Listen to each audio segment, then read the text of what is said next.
C. And by Jack in the Box. Try something different, like Jack's Teriyaki Bowls. Only at Jack in the Box for a limited time.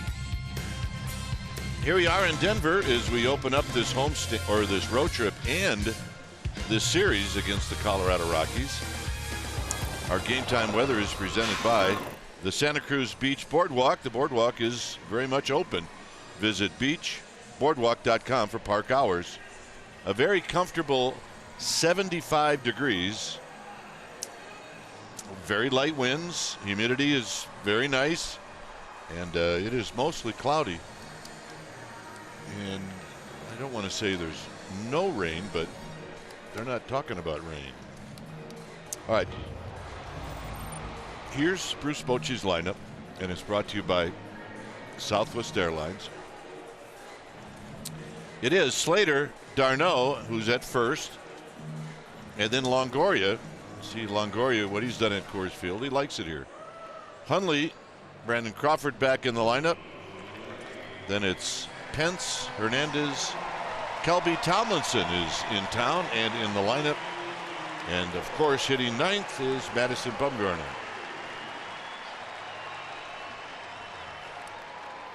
On the mound for the Rockies this afternoon, Anderson. If you see his numbers there, the glaring thing for me is the 27 homers and 14 at home, 13 on the road. He's very susceptible to the long ball. Left-handers hitting very, very well off him. And he does it with several pitches.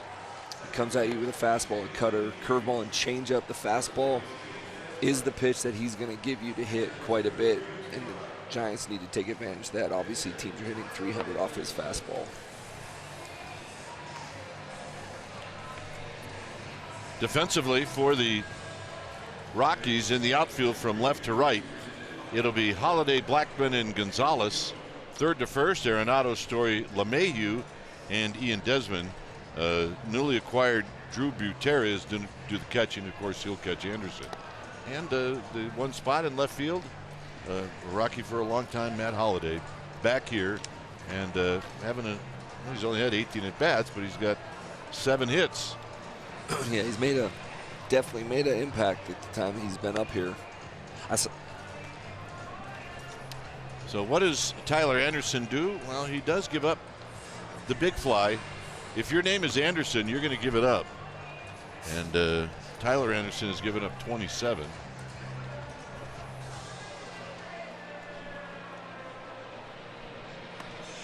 Yeah, you know, catch Hunter Pence at the right moment, and he's going to compete you with something. And here's rock, paper, scissors.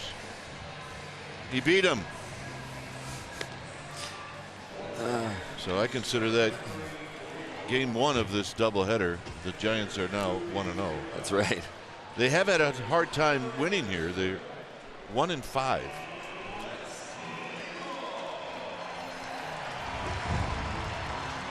There's Hunter Pence.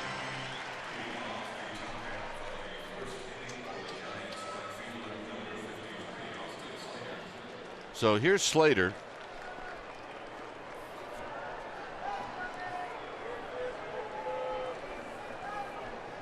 It's a very important homestand for the Colorado Rockies. And here's the first pitch of the ball game. And it's a called strike. So we get started at 1:12. That's 2 minutes late, which is unacceptable.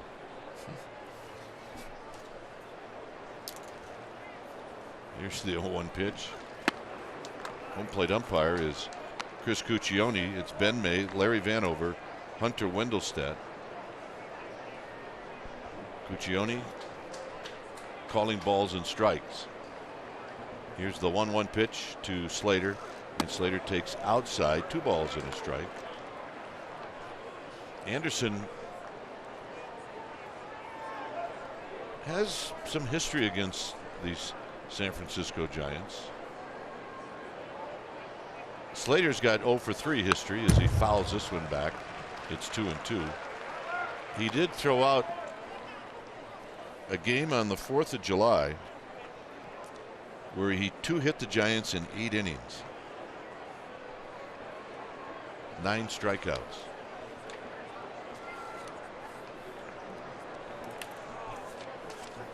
Here's the 2-2 pitch. Slater stays alive.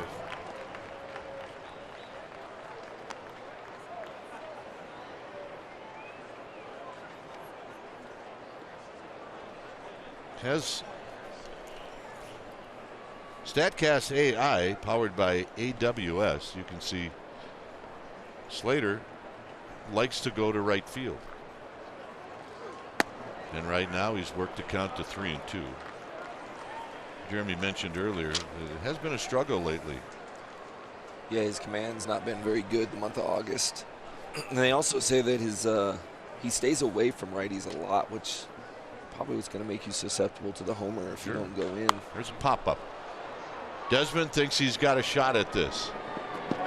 And he dropped it. How about that?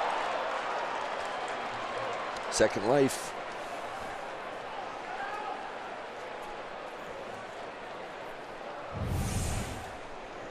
Reaches over the rail. Little lazy, kind of just thought he had a little scoop catch there and ended up hitting his heel of his glove. Will be an error.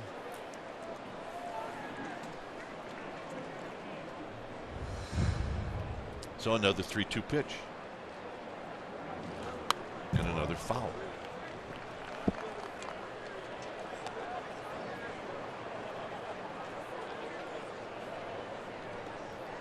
Darno and then Longoria. Nice crowd today.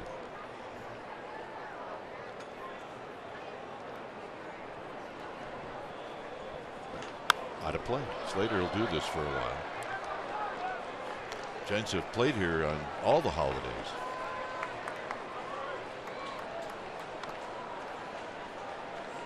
Couldn't be more of a comfortable day.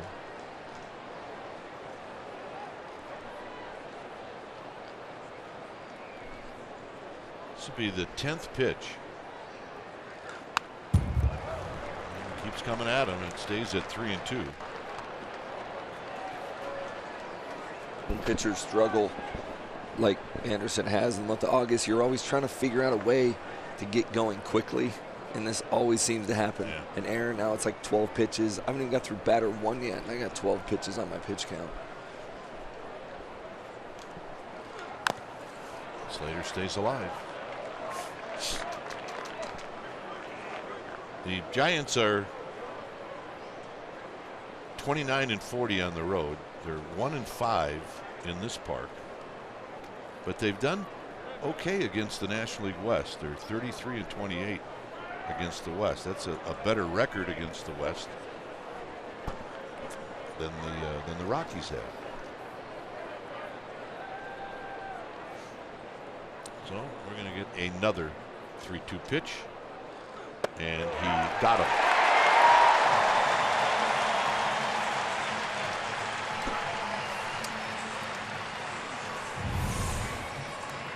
Pitchcast is brought to you by SoFi, a modern finance company, and right on the inside corner.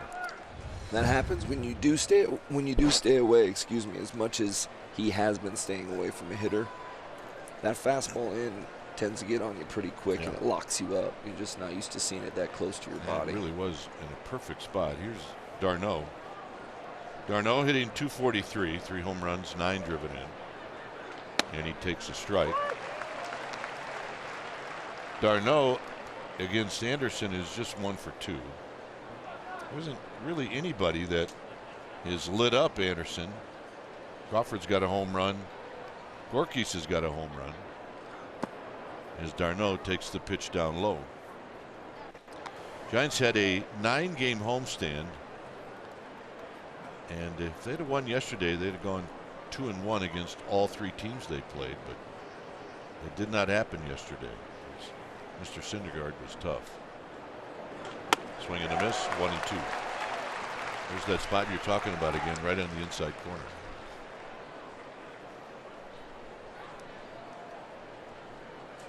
So Darno steps out. Rockies in a battle. They're a half game back of the Dodgers. Got him.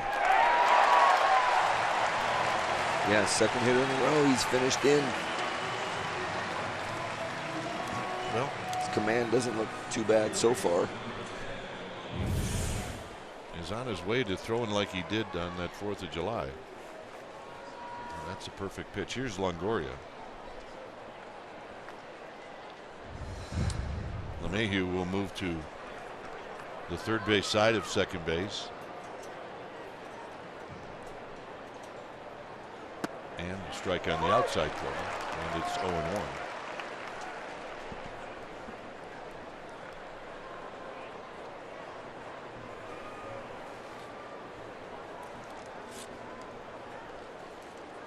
Swing and a miss as he pulled the string on him.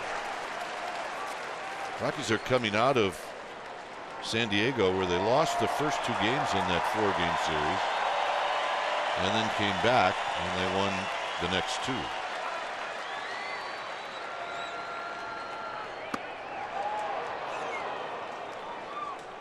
They ended up having a 3-3 trip. They only played 2 games in Anaheim,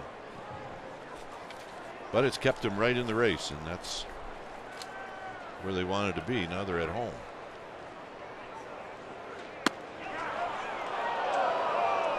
Well, I don't blame Anderson for wanting that, but it was only 6 inches outside. The hair outside. I'm not thinking that I'm going to walk off the mound after throwing that pitch.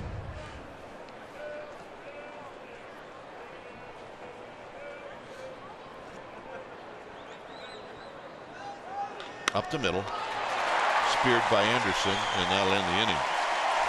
So Giants go down 1-2-3. Bumgarner coming out.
With a record of 74-62, and here's their lineup, and it's brought to you by Southwest Airlines.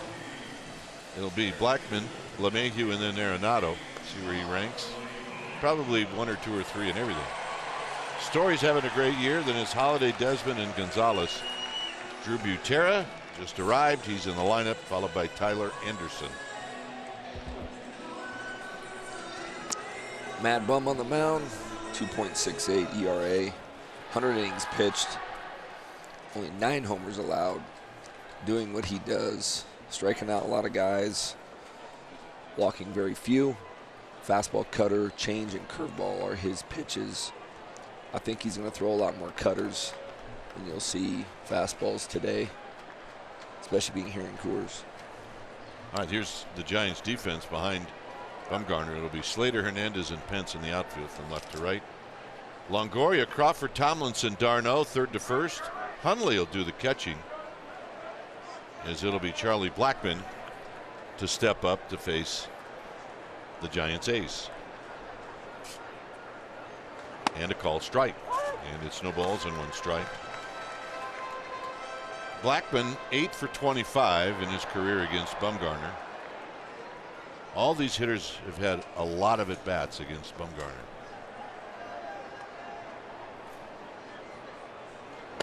Oh, and 2. The hitter with the most at bats is Carlos Gonzalez. He's had 65. And he actually has the best numbers against Bumgarner. Up the middle and a base hit.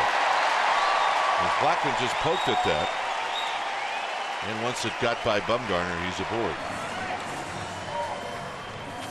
Our Mercedes pivotal play, June 27th against the Rockies.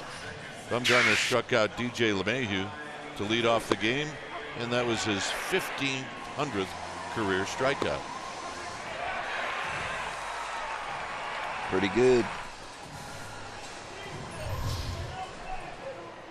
See where Bumgarner ranks in San Francisco history. See Mike's at the bottom at 802.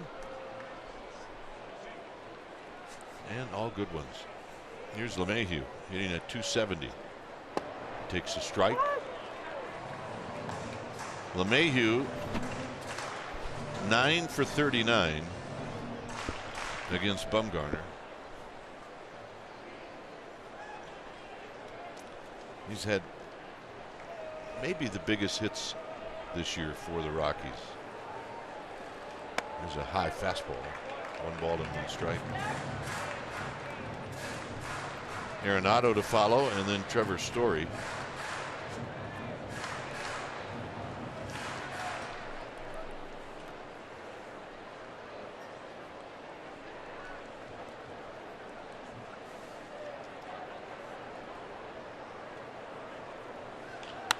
Down the right field line, that's going to be out of play. Most home runs against Bumgarner in this lineup is Gonzalez has got 5. But Bumgarner's also struck him out 19 times. Doesn't surprise me. He's an all-in guy. He's going to swing really hard regardless of the count. Yep. 1-2.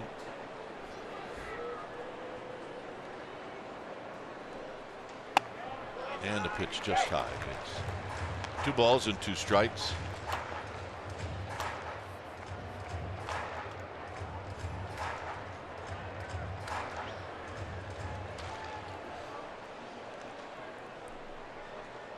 Crawford and Tomlinson at double play depth.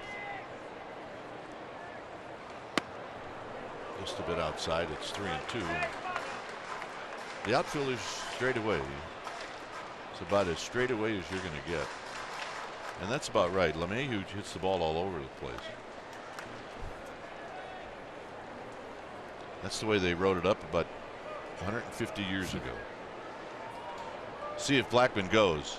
He does not. And there's a drive in the left center field. Hit very well and gone.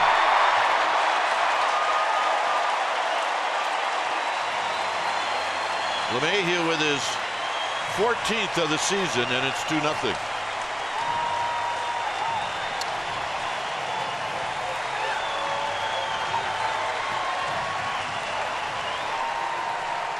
He's starting to hit for a little more power than he has in the past. That ball is just down and in. When you get it up in the air like that at Coors Field, that ball's not going to come down. That's the trajectory you don't want to see as a pitcher, is that one.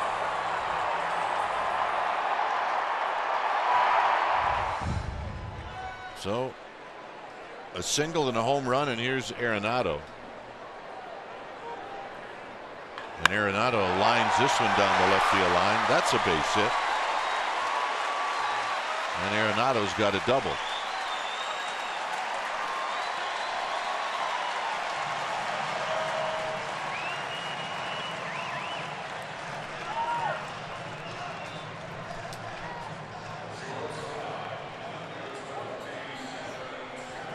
So here's Trevor Story.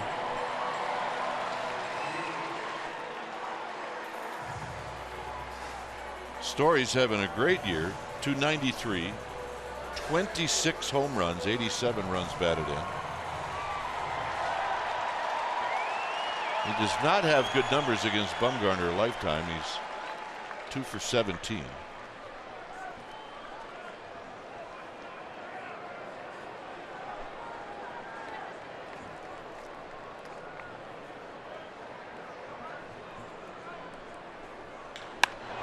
skies it into center field.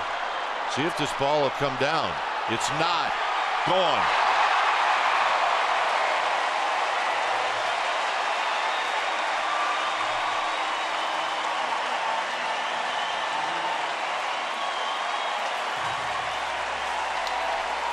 Just another one of those trajectory, and it's warm. It's a warm day in Colorado. The ball carries very, very well. This ball really was not hit dead center, 420 feet. If you think about how he hit it, it's probably more of a pop-up. Well, not maybe a long fly ball, but here, that's just not going to happen. Well, I thought this one was going to be caught. But you're right, it just gets out there and it keeps going. So here's Matt Holliday. And he takes a breaking ball down low.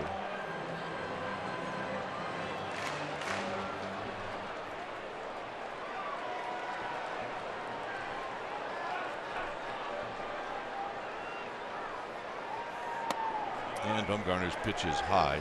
2 balls and no strikes.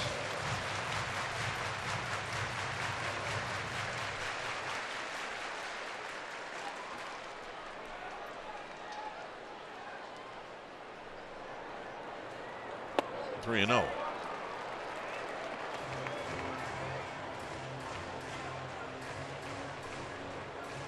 Desmond and then Gonzalez. There really isn't a break in this lineup. It's not going to get any easier. This is a lineup you have to just keep challenging. So that's high, ball 4. And when you don't feel like maybe you're having your stuff that day, you have to come up with something, because these guys are just going to keep walking up to the plate.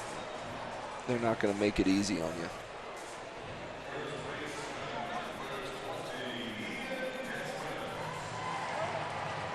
So here's Desmond. Desmond is at 230, 20 home runs, 77 runs batted in.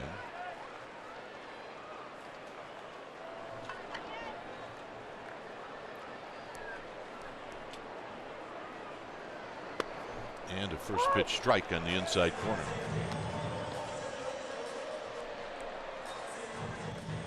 You almost have to, if you're standing out there on defense, you just have to keep reminding yourself that, yes, we know the offense has been struggling, but this is the park where you can do some things in. So 4 runs in this ballpark is, especially in the first inning.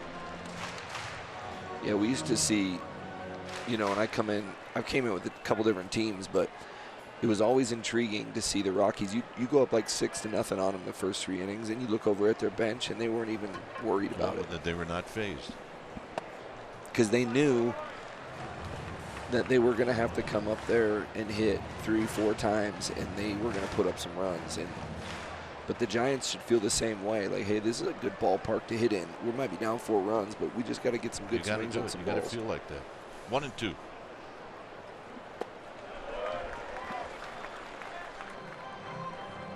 So the next pitch for Madison Bumgarner will be number 20.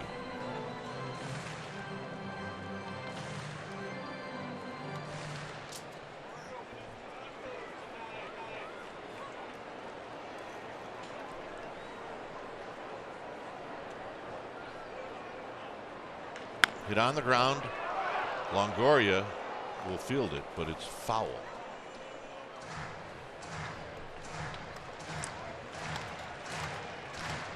So it remains 2-2.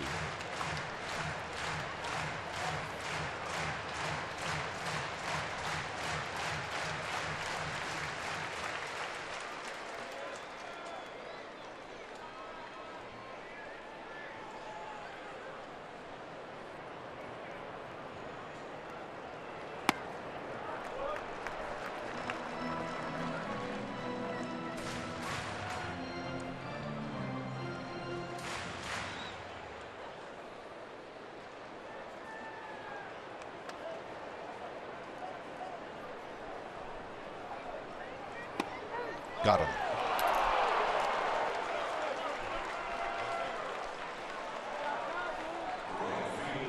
Needed that. Yeah. Looking, it's like a backdoor cutter, 3-2. Huntley might have stole that strike a little bit for him, but too close to take if you're a hitter in that situation. Absolutely. Here's Gonzalez at 287, 15 home runs, 56 runs batted in. Crawford will move to the right of second base.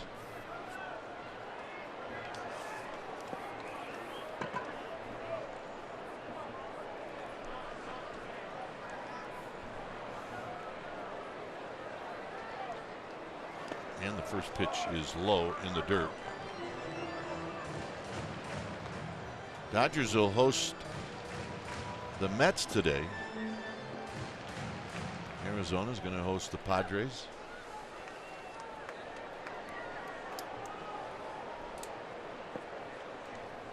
Drew Butera is on deck. Here's the 1-0 to Gonzalez. And it's high, 2-0.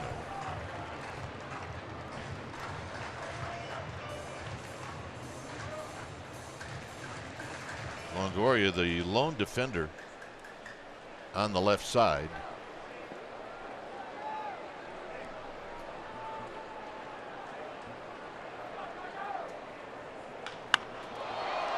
Off the end of the bat. Pence can't get it. And that's how it goes in this ballpark. Yeah, because you have to play so deep because of how the ball will carry on you. Leaves so much room in front of you for that kind of stuff to happen where he hits it off the end of the bat and falls. This can be a very frustrating part for pitchers to figure out how to get out to. Yeah, I can imagine how frustrating it is for pitchers when the hitter makes contact and you know pretty much whether it's going to be an out or not. And when Gonzalez hit that, you have to think that Madison Bumgarner thought for sure that that was an out. Yeah. There's a pitch wide, 1-0.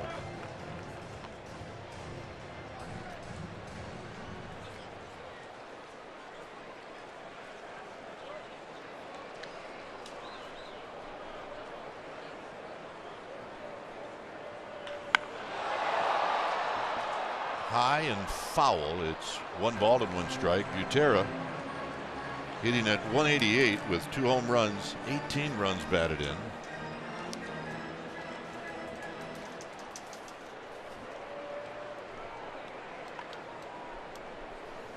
This came over from the Kansas City Royals. There's a strike.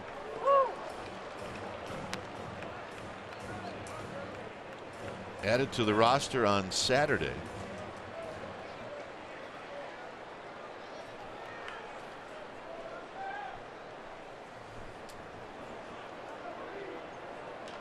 Out of play.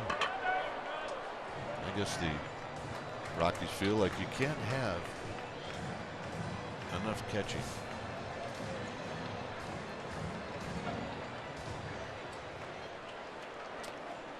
At third, Holiday. At first, Gonzalez.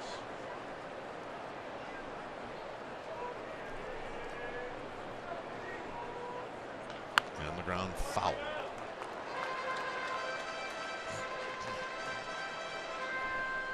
This is a 30-pitch inning for Bumgarner.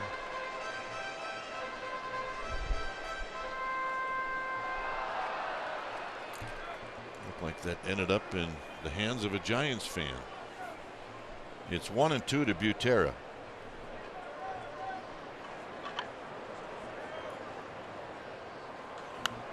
Right below us. And it remains 1-2.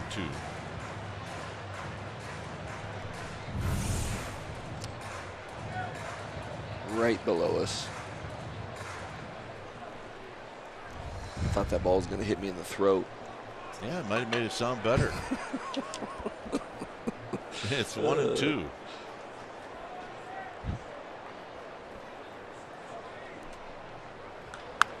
Foul again.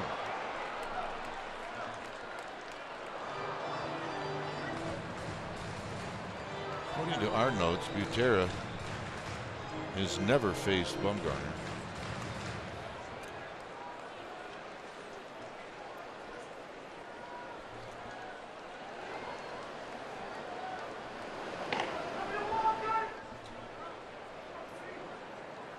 Got him.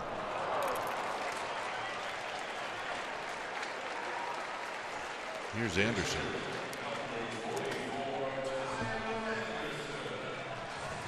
Well, that was a strikeout that Bumgarner needed.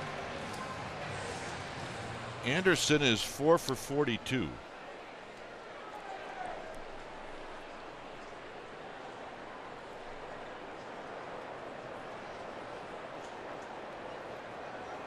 Here he hits a high pop-up. That Longoria is going to drift over, and it's going to be out of play.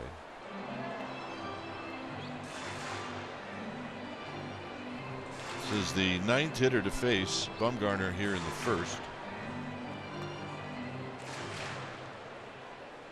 His demeanor doesn't change much. He's the same whether things are crumbling behind him or whether he's striking everybody out. This is popped up. Tomlinson doesn't see it. Now he does. Ooh. And the inning's over. It's 4-0 Colorado.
Anniversary sale and get up to 37% off appliances and up to 50% off mattresses. All right, it's your chance to see rising star Ronald Acuna and Freddie Freeman and the rest of the Atlanta Braves beginning on Monday the 10th through the 12th. Monday and Tuesday 7:15 starts, and day baseball on Wednesday the 12th at 12:45. Buy directly from the Giants at sfgiants.com.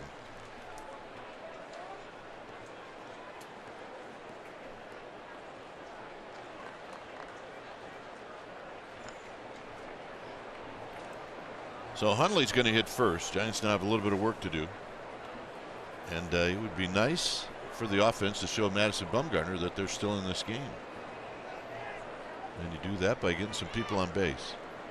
And Hundley takes a strike, and it's 0-1. It looks to me like Mr. Cuccione is going to give you that pitch all afternoon.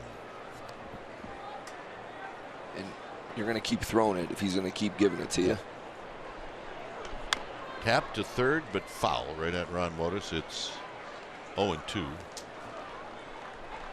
Crawford on deck, and then Hunter Pence.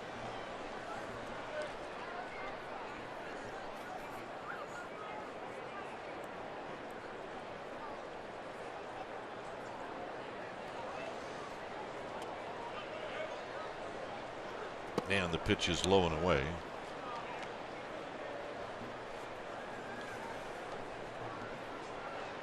Hundley against Anderson, 0 for 6 with 3 strikeouts.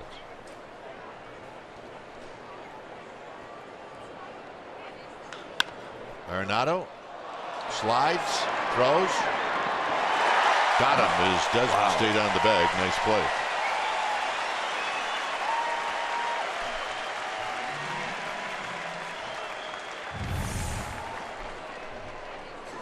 Well, if you're into good plays, there's one. Man. Yeah, the thing about Arenado that will always impress you is his ability to throw from any angle. He'd make a great relief pitcher. With accuracy. And all he did there was he slid to stop his momentum. It made it an easier throw. Crawford with a swing and a miss. Hunter Pence on deck. Another look at that ball that Hundley hit. If he doesn't slide, then he's going to have to really throw as he's moving towards the Giants dugout. Crawford in his at-bats against Anderson. Crawford is 2 for 8 with a home run.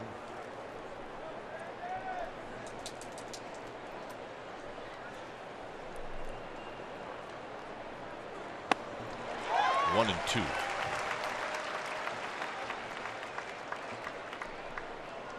With Pence to follow.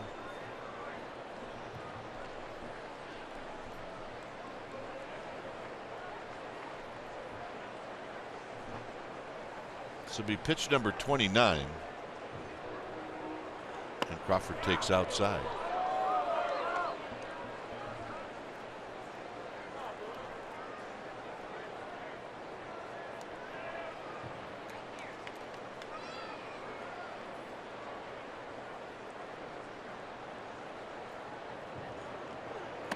Crawford missed a lot of that series against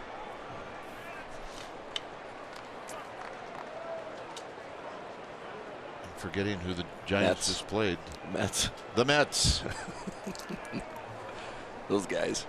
Yeah, those guys from New York. Got him.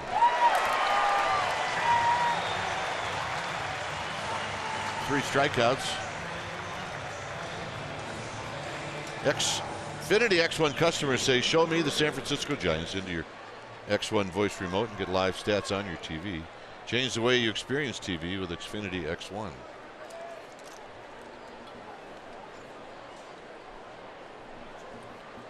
Yeah, a little concerned. Hunter Pence can change that right here.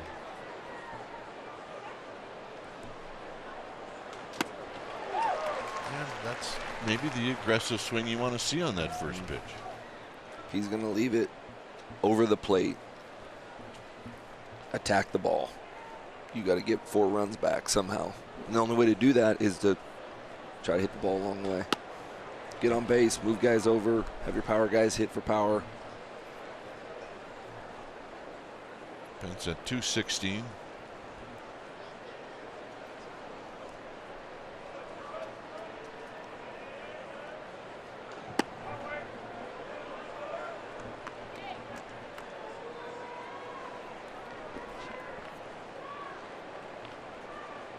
Marquis Hernandez would hit if Hunter Pence reaches here in the second. It's 2 balls and 1 strike.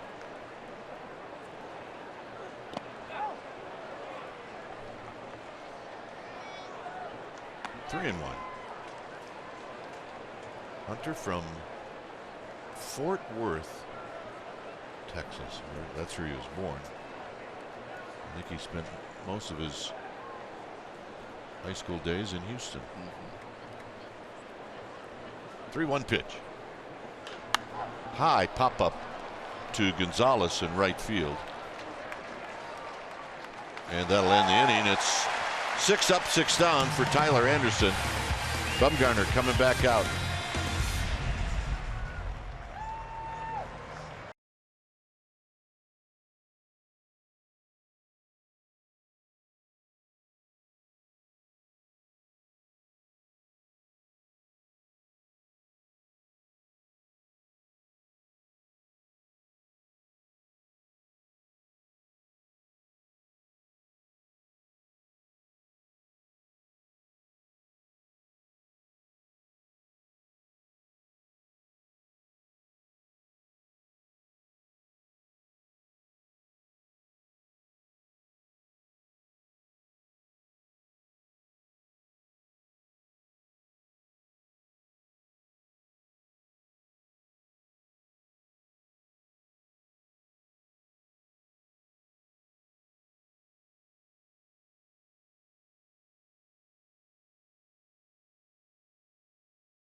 Runs in the first inning, it's 4-0.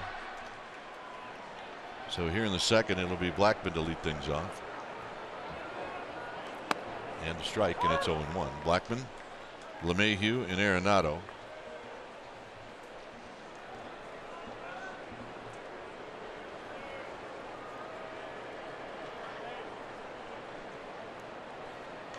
And he fouls it back. He got a fastball that's 0-2.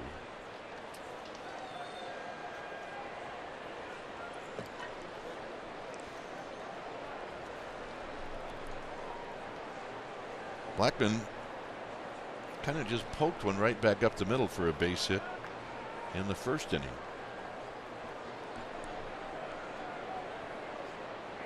1-2.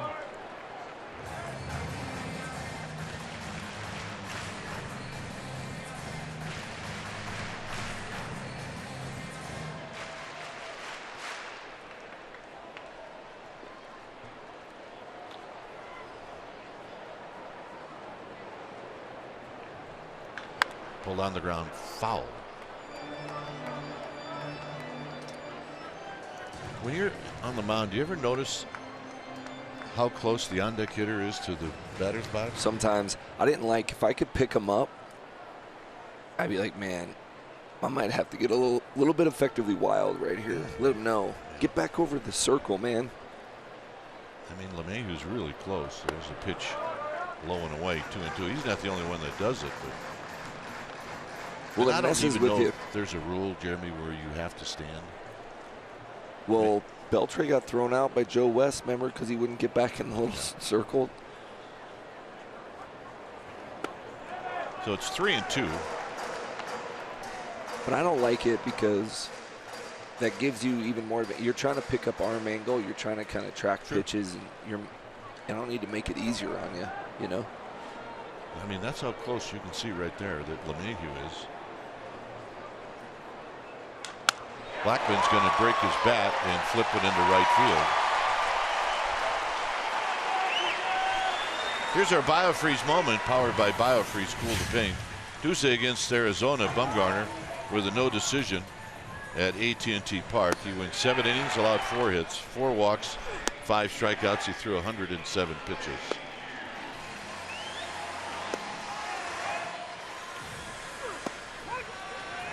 So here's LeMahieu, who homered just to the left of straightaway center field.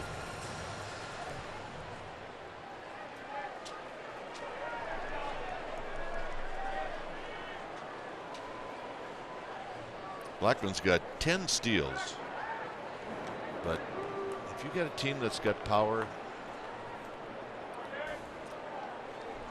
you don't need to give away outs. Not going to run too much. Desmond's got 17. Story's got 22.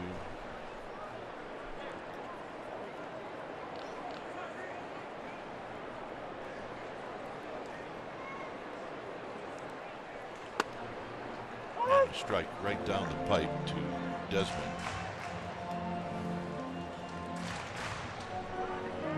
Or to LeMahieu, I beg your pardon, who is a free agent at the end of the year. Really? He'll be a popular one, I think, among several teams. He's started to hit for a lot more power the last few years than he did early on. Double play ball to Crawford, to Tomlinson, 2 down.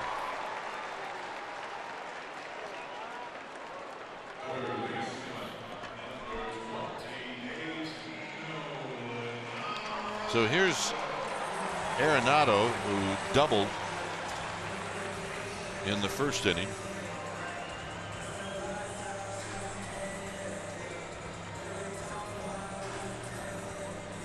His double off of Bumgarner was his 11th hit in 41 at bats. That worked out to it right around a 250 average. Fouls this one off of Hundley, and it's no balls and 1 strike. So as Bumgarner does, he gets a new ball back. He's going to rub it up.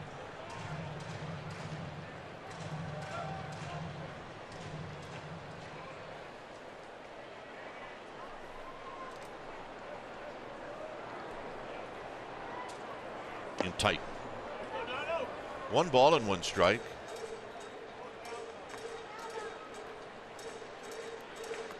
So hope everybody back in the Bay Area enjoying their Labor Day.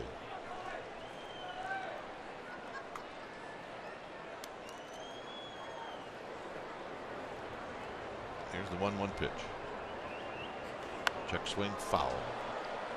How many sailboats do you think are out there in the Bay right now? What's that? How many sailboats? A lot of sailboats, absolutely. A lot of barbecues.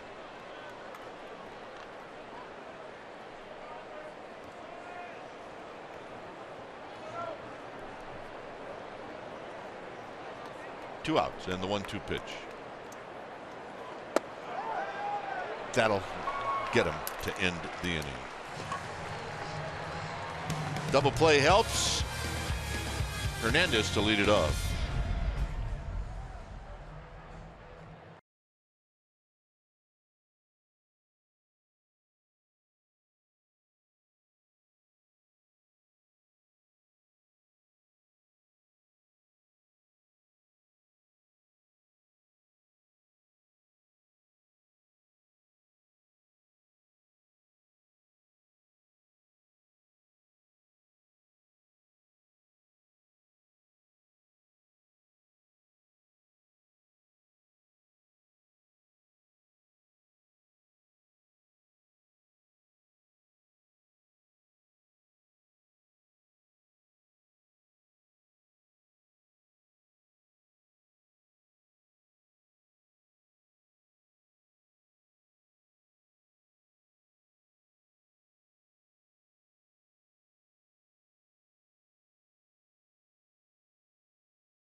Bay Area is brought to you by Big O Tires. Tires, service, straight talk. Big O Tires, the team you trust. Tyler Anderson in the Rockies with a 4-0 lead as Gorkis Hernandez is going to hit first. I'm Dwayne Kuiper. John Miller is here. Jeremy Affeldt is suffering with a little bit of laryngitis. High drive to left. It is out of here. And that felt pretty good to call, and I'm sure it felt pretty good by Gorkis when he hit it. And that's what you and I were kind of talking about in between innings, is when a pitcher like Anderson gives up a lot of homers, that means he's going to give you something to hit early in the count and be ready to attack the first pitch. And he did it. He attacked the first pitch he saw. And maybe that first pitch is going to be the best pitch to hit. Here it is, right down the middle. Homer. Here's Tomlinson. I was talking about Jeremy and his voice issues he's having. There's a nice swing by Gorkis. Good follow through. And I think there's a lot of people that may be watching that were teammates of yours that wished it would have happened then when you were teammates as opposed to now. They were hoping for a seasoned chronic There might issue. even be an old catcher watching this, feeling like that. Here's the 1-1 to Tomlinson, and Tomlinson with a swing and a foul at home plate, 1-2. I did get a text from him, and all it said was, "You sound great. Ha, ha, ha, ha." It's great. Thanks, Buster. Also, yeah, we don't want this to be a secret, but Jeremy left his sport coat at the hotel. And if this is rolled to Arenado, If you watch the Open, he's wearing John Miller's sport coat, of which I also put that on Instagram. Thank you for that. Appreciate it. I looked really good. How far would you go for a Togo? Brought to you by Togo's Pretzel Rami. May 20th against the Rockies. This was at AT&T Park against Tyler Anderson. Gorkis Hernandez, a 2-run home run to center field. Here's a guy that's probably a little hacked off, so we're going to see some aggressive swings from Madison Bumgarner.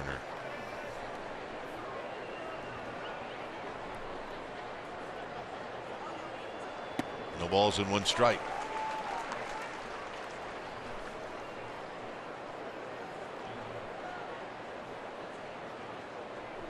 No home runs this year for Bum, although, you know, he missed a lot of time. But what he has found out is, and he knows this, that he's not seen as many fastballs as he used to see. That's back-to-back changeups right there. I think the word's out. Popped up. And Butera will put it away. 2 outs.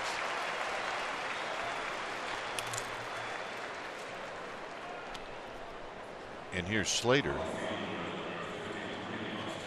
But anyway, I thought your jacket during the Open looked fine. Yeah, a little short in the sleeves, but you know. In some places that's fashionable. Yeah. Slater with I think it was a 12 pitch at bat. He ended up striking out.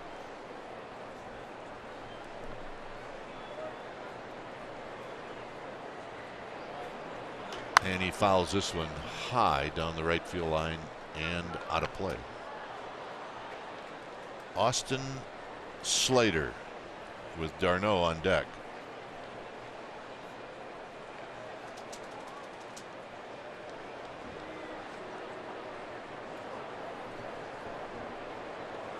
And a strike right at the knees. Maybe, just maybe, looking for something else.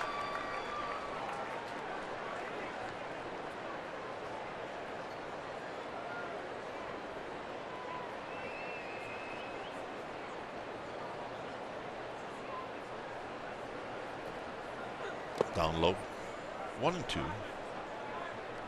Bruce Bochy has said to us that he's a good Giants fan, that team is looking for power. Maybe tweak a few things with Slater to see if he can hit the ball out of the park. He's got power.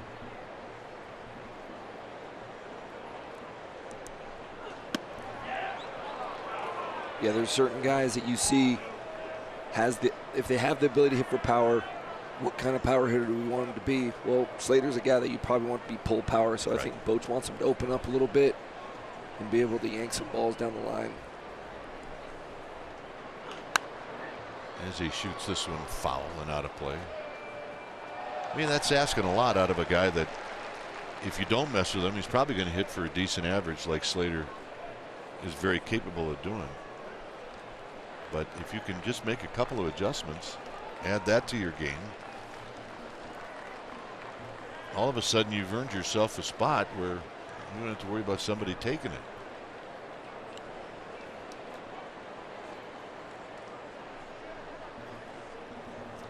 This next pitch will be number 50 for Tyler Anderson.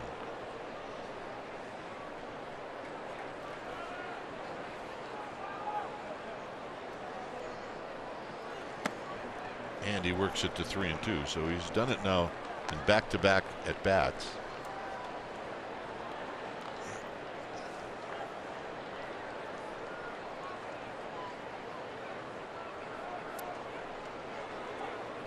Here's the payoff. And he gets Slater again. Gorkis Hernandez gets the Giants on the board. A shot into the bleachers in left field. It's bye-bye baby, and it's 4-1 Colorado.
first inning. 2 of those 4 runs came on this man's 2-run home run, Trevor Story. And he lines it to left, and it's going to carry out to Hunter Pence. Well, on Orange Friday, September 14th, the first 10,000 fans are going to receive a 60th anniversary t-shirt presented by Informatica. It's the Giants and the Rockies at 7:15. Buy directly from the Giants at sfgiants.com. Here's Holiday. Holiday drew a walk in the first.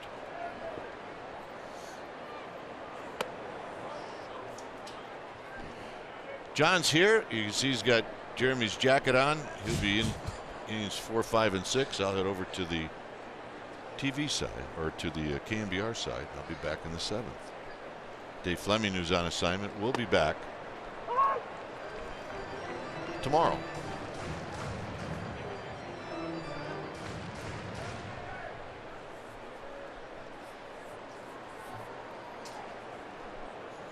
One and one to Holiday. 2 and 1 to Holiday.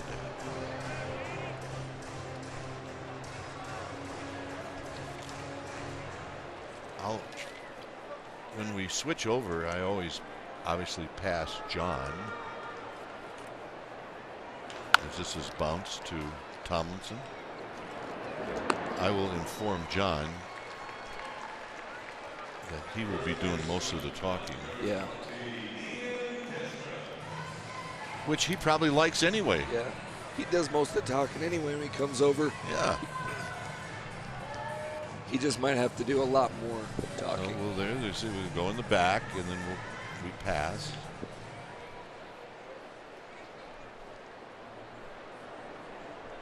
Here's Desmond. Desmond takes high.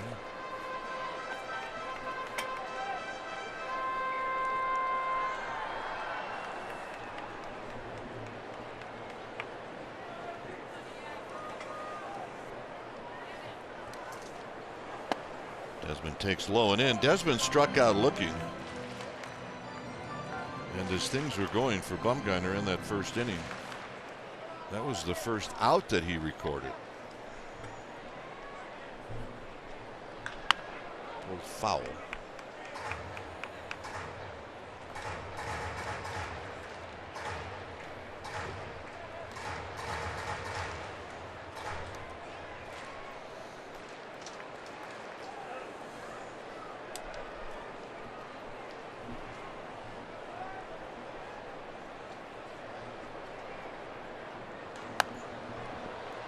Attacks that high fastball and fouls it out of play. When the Giants came in here earlier in the year, Desmond was having a horrible start. His average still isn't where he wants it to be, but hey, 20 home runs, 77 runs batted in. If you're not hitting for average, the RBIs and the homers are kind of a big thing to have. At least you're productive in your outs, you're productive in your homers. Offensively, that's what they want to see.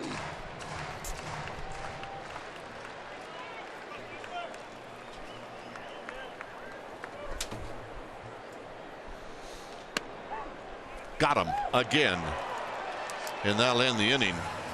John Miller will be in. I'll see you back here in the 7th. It's 4-1 Colorado.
Sports Bay Area is brought to you by Staples, the back-to-school specialty store.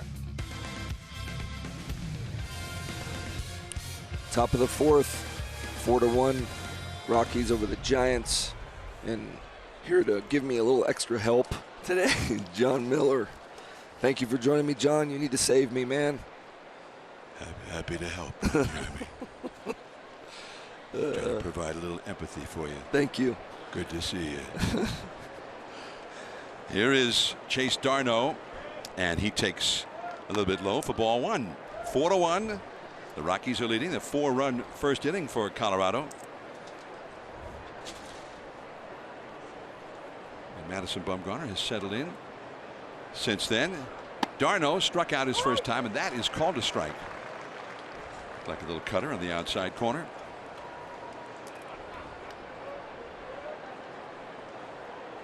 Some vocal cord issues.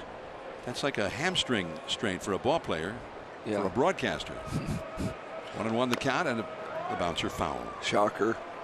I'll be the first one to go on the broadcaster DL. You know, that's all we need. Add that to my resume. What happened? Did air conditioning get you or what? I don't know. I flew in from Texas yesterday, and I don't know if it was the oak pollen in Texas or what, but all of a sudden I woke up this morning and sheer panic. 1-2 the count. That is ripped down the left field line. Fair ball. Right under the foul pole it goes. Darno, a fast runner, into second as Holiday gets it back in. So Chase Darno, after falling behind in the count, ends up leading off the inning with a double.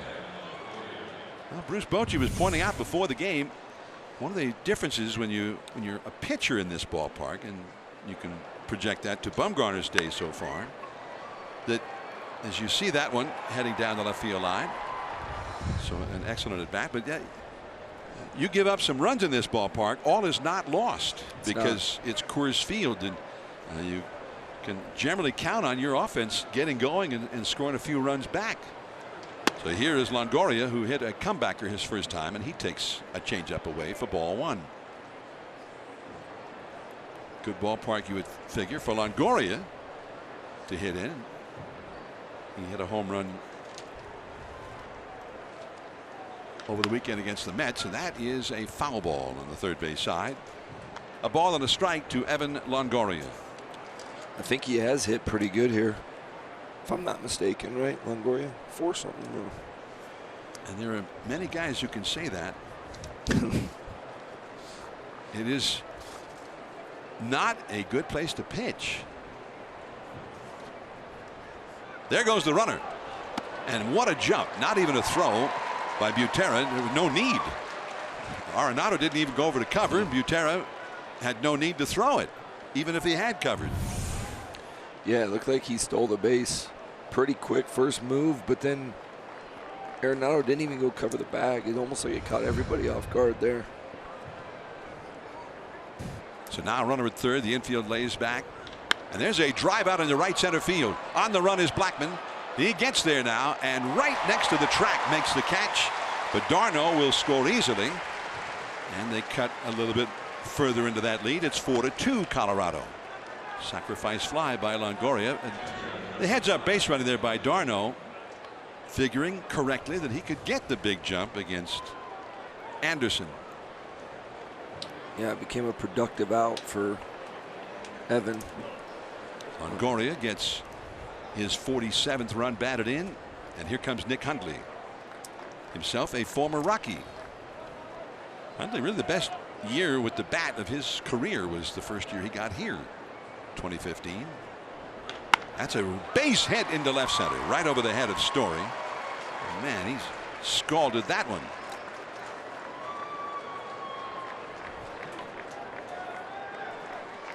And so the Giants have another base runner with 1 out of the inning, a run in. And here comes Brandon Crawford. Here's the timeless moment now, brought to you by Coors Banquet. Brandon Crawford, 3 career walk-off homers, and 2 of them against the Colorado Rockies, including his last one in late June in San Francisco. That ended a 1-0 game for the Giants. He also had one against the Dodgers off Joe Blant in April of 2016, and one against the Rockies against Rex Brothers back in April of 2014. So every other year, starting in 2014. He used the possible tying run here, and it looked like he took a shot at tying it up. He didn't get it. 0-1. Hundley's base hit to left field. Do you think he hit it hard? And StatCast calculated off the bat at 107 miles an hour. That's hard. And a deceptive move there. Hundley was a little late in diving back to the bag, but he got in there. Thinking he's not going to run. They almost tried to literally pick him off.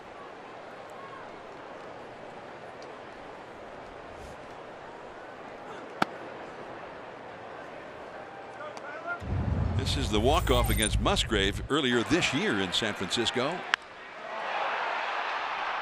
Musgrave had just been brought in to face him. Over the Willie Mays wall. Game over. I know you've never experienced it, Jeremy. Yeah. Probably one of the great thrills if you're a player. The game-ending home run. In the Giants' history in San Francisco, this is the complete list of guys who've had walk-off homers in 1-0 wins. Of course, Mays was maybe the most famous, 1963. That was the first one for the San Francisco Giants. It came against the Hall of Famer Warren Spahn in the last of the 16th inning. Crawford got a piece of it to stay alive. 1 ball, 2 strikes. That was one of the greatest pitchers' duels in Major League history. Juan Marichal, who was a young pitcher, against Warren Spahn, who was already in his 40s. And they both pitched complete games in a 16-inning game. And the story goes that Marichal finally told Mays, coming off the field in the 60s, he says, "You got to do something for me, Willie. I've had it." And he had thrown 227 pitches, so probably he had it. Yeah. He's not feeling that great. So Mays led off the bottom of the 16th and hit a home run, just like Juan asked him to do. It was that easy for him. He certainly made things look easy at times. And that is all for Crawford. The changeup gets him. I've given up the game-winning homer. Didn't feel very good. So that might be just the flip side of how great it feels if you're the hitter. Yeah. Yeah, you're the guy. Yeah. That was. It might be. How many times did you give up a game-ending homer like that? I think it was only about. I think I had two maybe. Yeah. Because as a reliever, you could be that guy, right? Yeah. Here's Hunter Pence, and he chases that changeup. I've given up the go-ahead homer, just not the game-winning. I've done plenty of my go-ahead homers. Oh, that's nothing. Yeah, that's old hat. It's no big deal. Hunter Pence hit a fly ball to shallow right his first time, and Hundley, again, that deceptive move, but he gets back. Desmond on the bag with him. Jose Alguacil, the Giants' first base coach, says something to Hundley. 2 down, a run in. The Giants trail 4-2 here in the 4th inning. Gorkis Hernandez on deck. A ball and a strike now. Phillies lost again today, 3-1 to Miami. And I mentioned that because they're 4 games back of Atlanta in the National League East. So they're needing to get something turned around here pretty quickly. Right through the legs of Anderson into center field, a base hit. Hundley will stop at second as Blackman fields it.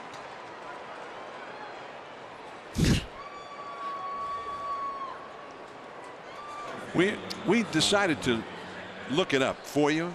Yeah. Because we know you're under the weather and you're fighting it. Make me feel good. Yeah. 3 walk-off home runs you allowed in your career, but only 1 as a Giant. That was so I think for Giants fans, though. Eckstein. Who? That was against Eckstein. Eckstein? He should be a Hall of Famer. You know. You let Eckstein hit a home run against you? I know. That's the smallest guy in baseball. He didn't hit home runs. Was it an inside the Parker? No, it actually went off the 3rd deck in San Diego. In the dirt to Gorkis Hernandez. He hit the first pitch he saw for a home run to left field. leading off the third inning. That was the Giants' first hit. Now a base hit could mean a run here. 4-2, Colorado leading in the fourth inning. Hundley at second, Pence at first. Pence, who runs well. And you see the placement of the batter's box for Gorky, slightly opened up, feet wide apart.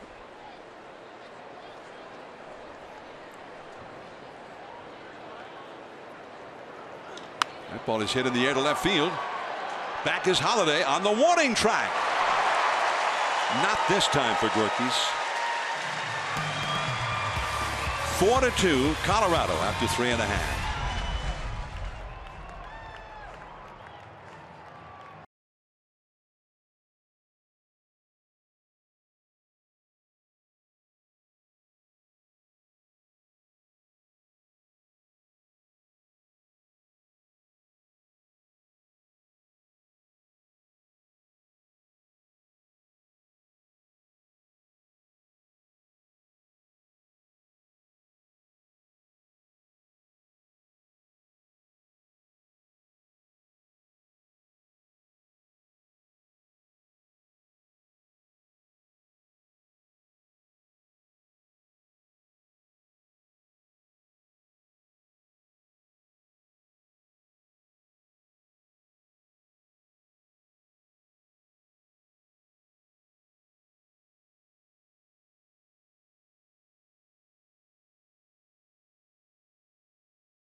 By the authority of the San Francisco Giants and may not be reproduced or retransmitted in any form, and the accounts and descriptions of this game may not be disseminated without the express written consent of the San Francisco Giants Baseball Club, LLC.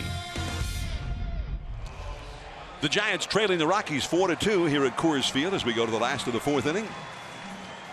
I'm John Miller with Jeremy Affeld and Dwayne Kuiper. Dwayne is over on the radio side now. Mike Krukow is on assignment. There's an old school Giants fan who got the New York Giants cap on, and maybe he works for NASA, the National Aeronautics and Space Administration. If he works for NASA, I think my son would like to meet him. Your son works for NASA? No, he'd like to. Oh. Here's Cargo, singled his first time, and a big swing and a miss on the cutter. 1 ball and 1 strike to count. Bumgarner, by the time he had faced 4 Rockies in this game, the Rockies had 4 runs on the board. Looked like just a disaster in the making. And then he battled and got through that first inning without further damage, although he had to strand a couple of more base runners as the count goes to 1-2 to Cargo, who's been tough on Bumgarner over the years. Is Crawford and Longoria. They flip-flop with 2 strikes. Crawford back to short. Longoria now at the second base position. 1-2 the count, and a foul tip. Cargo's got 5 home runs in his career against Bumgarner, which is kind of remarkable for a left-handed hitter, especially. He's also had 66 career at-bats against him. Most on the team, yeah. 1-2 the count with Butera on deck, and then Anderson, the pitcher, due up third in the inning. The Rockies hitting a critical part of their schedule, which stands to reason it's September, but it's right now for them. Oh, it's a little bit outside. That was a good scud right there. I'm proud of that pitch. From the, I think the founder of the scud movement there, Jeremy Affeld. Yeah. There's you see the standing. The Dodgers now by a half game over the Rockies, 1 game over Arizona. And for the next 2.5 weeks, the Rockies play only the Giants, the Dodgers, and the D-backs. Those are the only teams they play for the next 19 games. Popped up. This could be trouble in this big ballpark. Gorkys Hernandez runs it down. And he had a long way to go to get to that one. I mean, how many balls have you seen popped up that would get caught anywhere else that you fall in here? Yeah, a lot. Too many. Because of how the ballpark plays, you have to play deep here.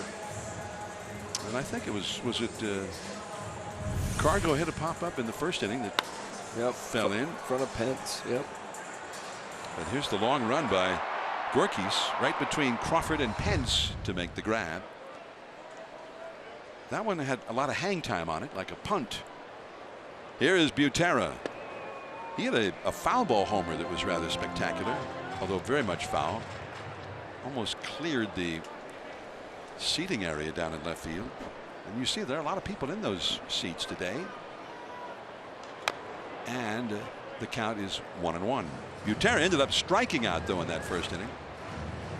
On the holiday, the sort of the traditional end of summer. 74 degrees, the official game time temperature. Got up to 78. They keep the temperature up on the scoreboard here. They keep score of the temperature here at Coors Field. There's a foul right past third base coach Stu Cole. 1 ball and 2 strikes. There's some Giants fans. They need to keep track of the barometric pressure. That's what they need to do. Willie Mays and the Bonds jersey. Bobby and Barry both wore number 25. Father and son. 1-2. Off the outside. 2-2 the count to Butera. Rockies 4 in the first, none since. The Giants with a run in the third on the Gorkys Hernandez home run and a run in the fourth knocked in by Longoria. Bumgarner. Backhanded flip. Darno with the put out, 2 away. Do you ever make a backhanded flip like that for an out? Yeah, almost all of my outs were flips of some sort. I don't think I think I actually just would run it to about 10 feet from first base and then I hand it off, just drop it in the glove. So you were more in the if you were a quarterback, you would have more of a running quarterback. Yeah. Less throwing for me, the better. Here is Anderson, and he takes a called strike. 0-1. He popped up to second his first time. 4-2. The Rockies ahead of the Giants here in the last of the fourth inning.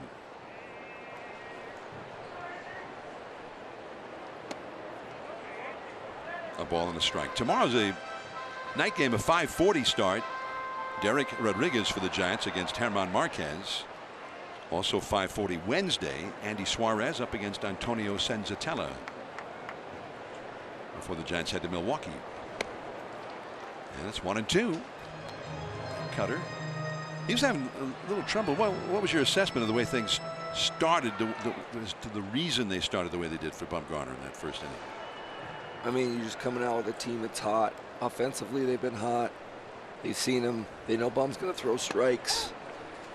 And Bum left too many down to where they could get it in the air and they hit homers. Man, that's kind of what it was. He's on a roll right now. He's coming up second.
the 5th inning. Now the smart play brought to you by your Northern California Ford dealers. We were talking about flips to first. Well, here's one from 32 years ago today at Shea Stadium.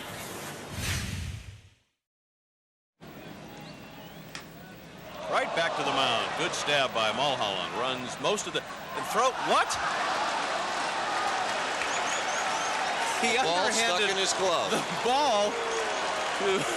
The ball stuck in his glove, and that's why he ran so far to first. He couldn't get it out, and then he attempted to lob it with his glove hand, and the glove went with it.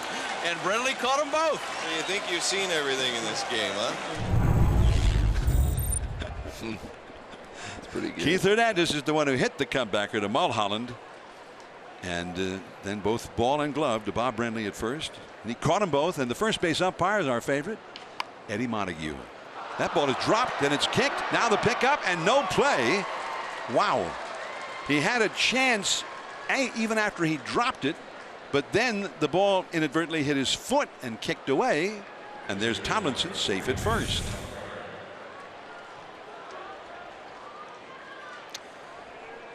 Yeah, hit his heel of his glove, then he kicked it. And that is an error. So here's Bumgarner, and here's the possible tying run. He has not hit a home run yet. Coors Field, you always think of Coors Field and home runs. Bumgarner's had a steady diet of changeups his first time from Anderson. He had never faced Anderson until he batted against him in the 3rd inning here today. Tomlinson, the runner at first. He's got speed. Anderson keeping a close eye on him. Bumgarner at the plate. There's a drive into right center, but angling back and with room for it. Now the tag up. Tomlinson's testing him. Good throw, the tag, and he's safe. Wow. And the Rockies are going to check that one. What a throw by Charlie Blackmon from deep in right center field.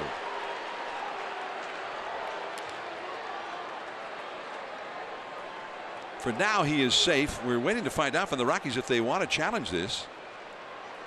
Buddy Black is waiting for word from the video room in the clubhouse.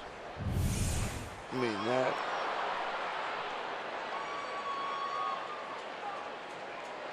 Well, you can't tell where the tag is there.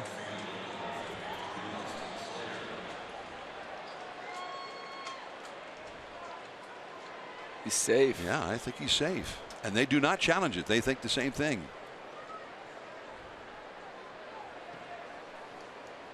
Well, he was just far enough off the bag taking that throw that he had to reach back for the tag, and by the time he got him, Tomlinson was in. What a play, though, by Charlie Blackmon. Austin Slater taking ball 1. Yeah, you can't make a better throw than that. You see, he went to the third base edge of second base to make it a little more distance for him to travel before he gets the tag on him, and maybe that was the difference and safer out. Right back to the mound. And Slater, well, that's the first time he's even made contact. He had struck out his first 2 at bats.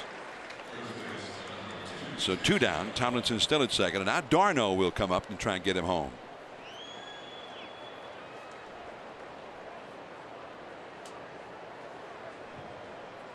Giants, who you mentioned the Rockies and their offense. The Giants offense is not hot, and they have really been struggling big time. 2 hits yesterday. They had 3 hits in the 11th inning game the day before. They were shut out until the 7th inning on Friday night. Then they got a run in the 7th, and then they got 6 runs against the Mets bullpen in the 8th inning.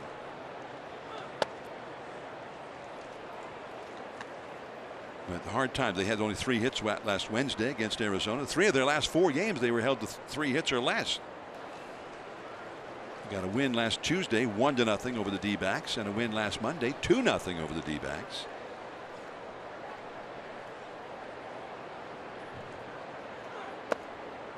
Two balls, no strikes now to Darno. He ripped a double. He fell behind on the count in the 4th inning, and then he ended up ripping a double into the left field corner. And that was eventually turned into a run. He stole third and scored on the fly ball by Longoria.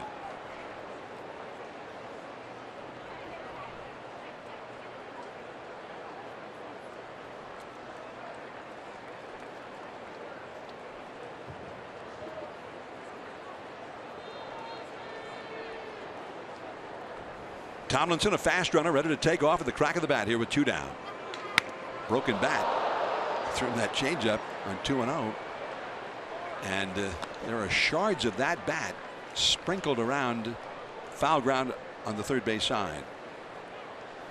I guess a very satisfying moment if you're a pitcher. Yeah, breaking bats is awesome.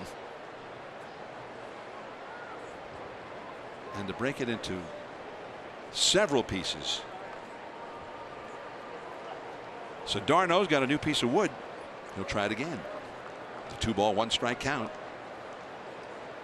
Darno has done his best hitting as a Giant against left-handed pitchers.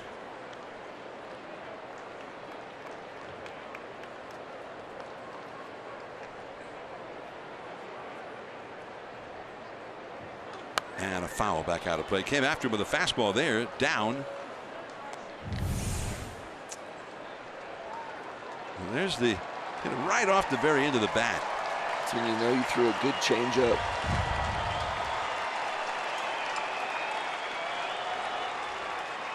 Darno's had 54 at bats against left-handed pitchers as a Giant.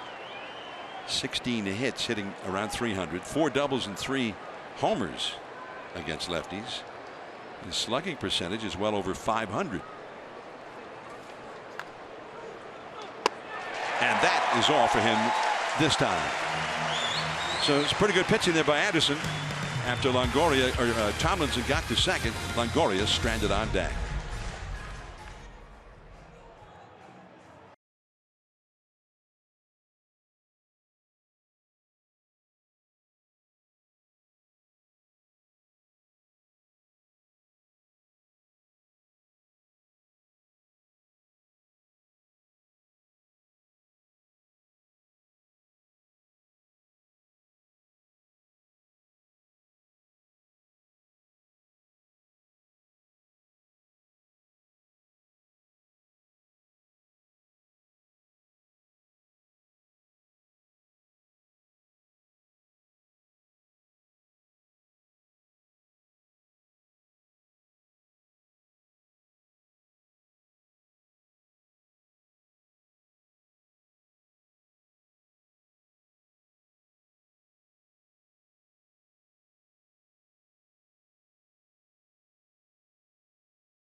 To AT&T Park. Yes, that's right. Next Monday, September the 10th, it'll be Game of Thrones night. There's a special event package including a dragon bobblehead standing atop the AT&T Park clock tower, as well as your ticket to see the Giants and Braves. sfgiants.com/special events. As Bumgarner hits Blackman. Well, Blackman has had a couple of hits against Bumgarner today, during which he has seen a very large number of pitches, and this time he gets aboard, but he only took 1 pitch, a curveball, and it didn't do much curving. Got him right in the back. Yeah, that's what happens in Coors Field, though.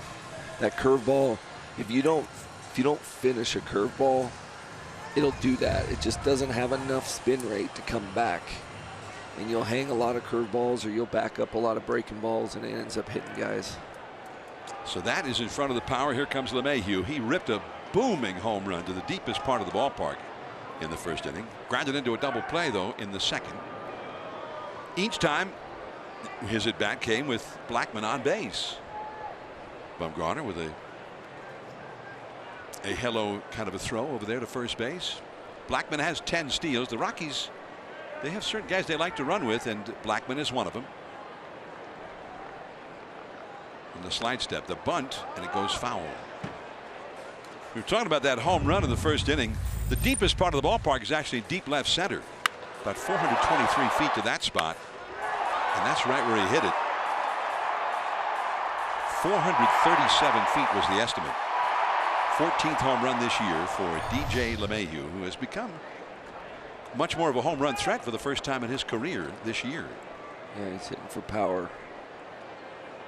The best I've ever seen him hit for power this year. Shows bunt again and takes one low.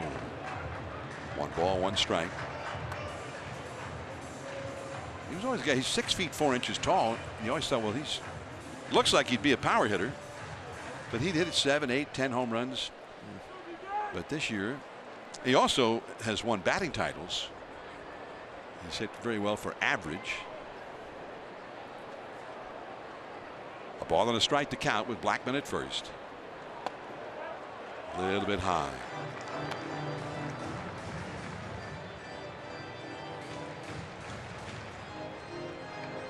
They also had a home run in the first inning from Trevor Story.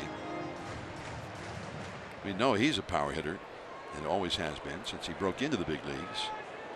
Story hit a towering shot to straightaway center in that first inning. 2 two-run homers in the inning. Back to the screen. Curveball or a cutter from Bumgarner. I guess it was a cutter. 84 miles an hour. 2-2 the count. Arenado is on deck. There was a time in that first inning. LeMahieu hit a pitch for a home run. The next pitch, Arenado hit for a double to left. And the next pitch, Story hit for a home run over the center field wall.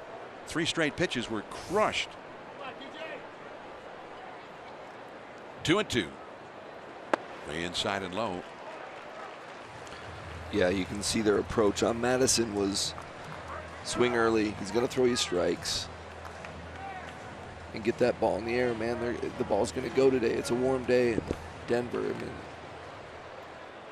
sometimes when you jump on a starting pitcher like that and it's working, it takes him a little bit of time to make the adjustment. But it looks like Bum's made the adjustment. And he strikes out LeMahieu. 1 away. 6 strikeouts for Bumgarner. He's only allowed 1 hit since the first inning. That was a leadoff single by Blackmon in the second inning. He retired 8 in a row until he hit Blackmon to start this inning. So here's Arenado, who has ripped a double to left and struck out. Arenado just had an 0 for 19 stretch that was the longest 0 for of his career. And he snapped out of that in San Diego over the weekend.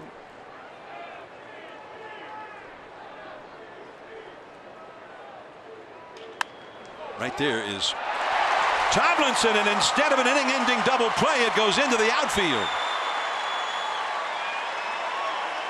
That's a double play ball, and they get nothing, which can be a disaster at Coors Field. First and third now with 1 out, and the cleanup hitter coming up.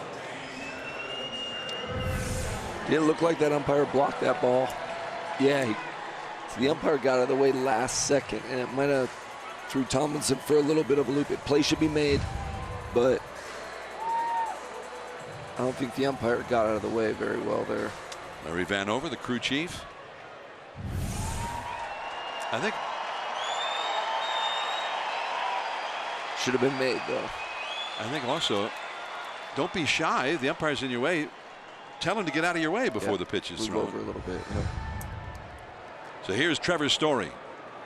And Bumgarner's got some real serious trouble to deal with now as he throws a called strike. Story hit the 2-run homer. A soaring, magnificent shot over the 415 sign in center. And then he lined one hard, but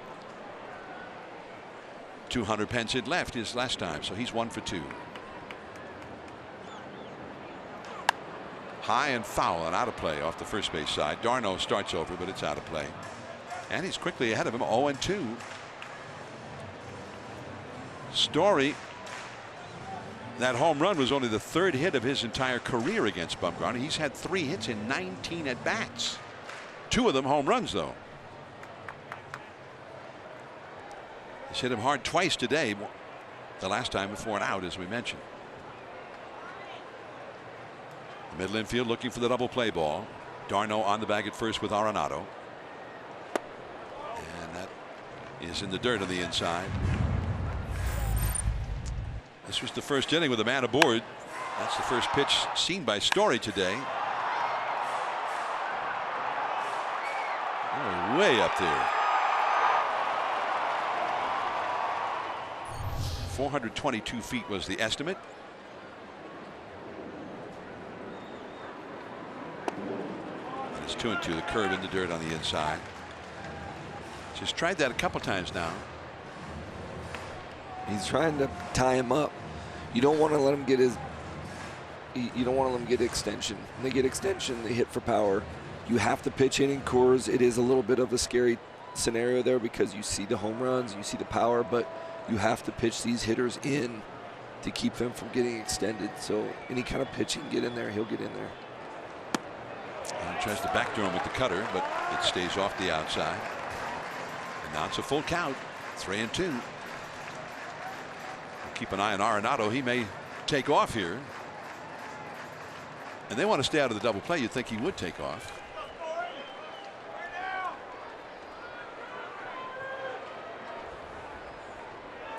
Blackman at third, Arenado at first. He's not running. That ball is hit deep to left field. And you can forget about this one. And 3 runs have scored in this inning. 7-2 Rockies.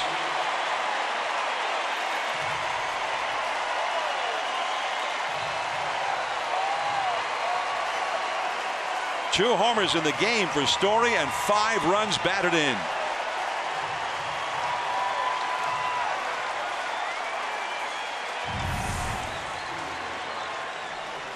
This ball here he wanted in, and he just left it up over the middle. And 3 homers in the game for the Rockies. 2 by Story. So here is Matt Holliday. And it's been an oft repeated story in this ballpark. You start giving things away, and the Rockies, they put you away. As Pierce Johnson is up again in the bullpen. There's a high drive down the left field line. Pence on the run, moving laterally, runs out of room, and he hit the sidewall. He was so focused on that ball. He ran right into the sidewall there. Bounced up, and we're happy to say he seems okay. Yeah, it must have been coming. It was coming right down on the wall, though. Oof. That's a big boy hitting that wall pretty hard.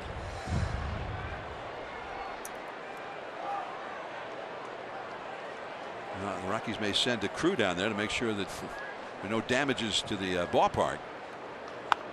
Little squibber. And Tomlinson, no.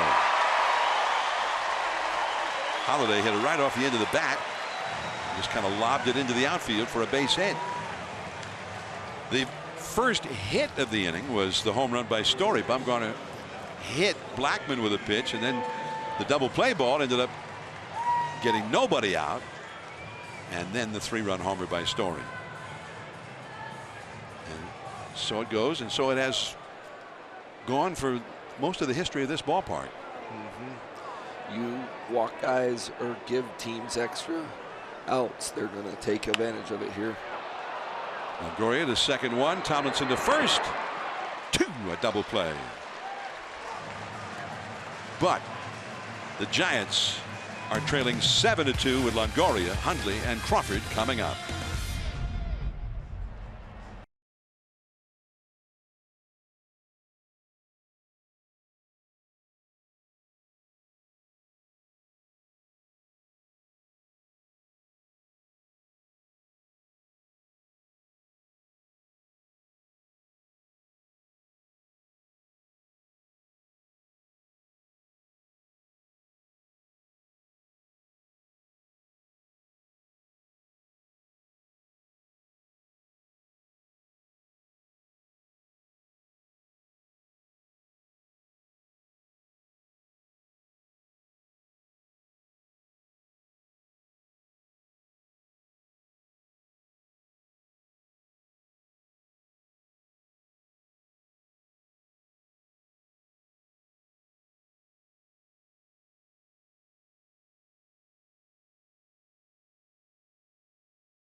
115 destinations on Saturday, September the 15th, and the next homestand at AT&T Park.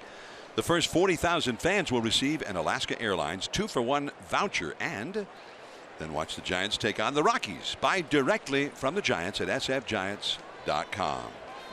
It's a pretty good deal. A voucher, you get 2-for-1. Here we go. Evan Longoria to lead off for the Giants. He has bounced to the pitcher and then knocked in a run with a long fly ball to right center. And he takes ball one and a slow curveball. 71 miles an hour on that curveball. For a guy who is reaching 93 miles an hour with his fastball. And that's fouled. And there is a 91 mile an hour fastball after that 71 mile an hour curve. Hundley is on deck. 7-2, the Giants are trailing here. Giants have action in their bullpen. There's that cutter. Stephen Okert, number 32, warming up now. Just brought back from Sacramento today, along with Pierce Johnson and Casey Kelly. Matt Hergis, the bullpen coach, alongside. And that is a strikeout.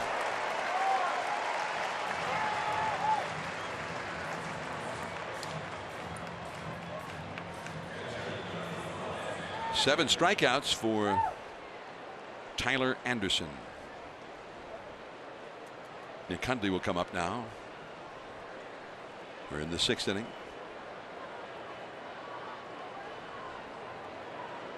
So Okert's throwing right now. You wonder if maybe Bumgarner's finished for the day. With him still throwing. Bumgarner's thrown 92 pitches. Yeah, I'm leaning towards the fact that he's probably done. Okert's probably going to take over here, being that he's still warming up. Bum's spot in the lineup's not even close. Yeah. So if he was maybe due up 3rd or 4th or something, you would expect that. But check swing. Did he go? No, says Ben May, the first base umpire. 2-0 the count. Hundley ripped a single to left center his last time. He's 1 for 2. He also got victimized on an outstanding Nolan Arenado play in the 2nd inning. So what else is new? Everybody's a victim who hits it near Arenado. It's not going to come out good for the hitter. I don't know if they're still doing it, but we used to yell Hoover at him every time he'd take a hit away. The old vacuum cleaner. That is called a strike, and it's 3-1. I think it was Bob Prince, the Hall of Fame broadcaster for many, many years with the Pirates. And guy would make a great defensive play, and he'd say, the Buccos just got hoovered. 3-1. And back to the screen. 3-2 now. Nick Hundley, he had over 300 the first year he played for the Rockies.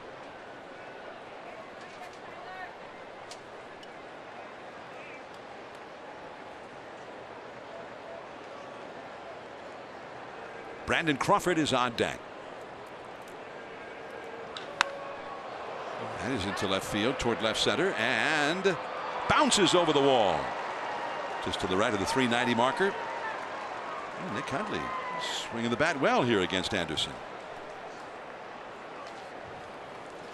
49ers pre and post game live 1 hour before and after every game this year. Greg Papa and Dante Whitner join Jeff Garcia on 49ers pre and post game live 1 hour before and after the Niners face the Vikings to open the season this Sunday on NBC Sports Bay Area.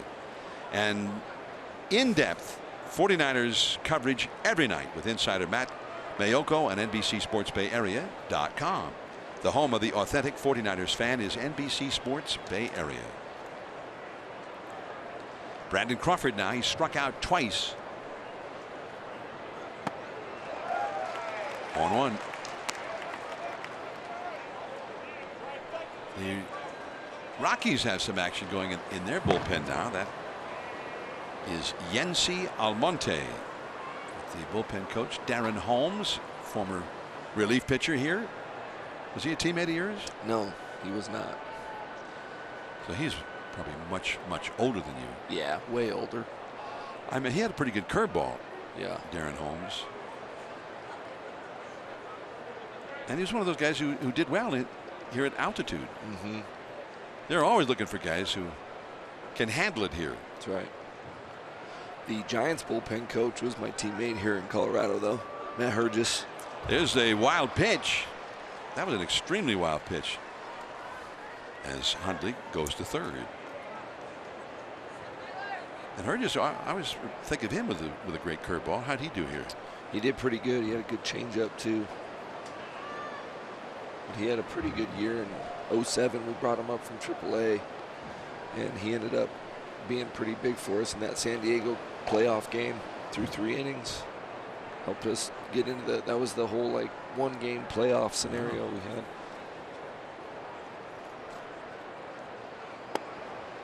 Two balls and a strike now to Brandon Crawford. That was a great game. Oh man. And Padre fans may look at it differently. That was intense. The Rockies finished up that year, including that win. Rockies had at one point what 20-2 or something. 21-22 to go to the World Series. Yep. 2-2 now to Crawford.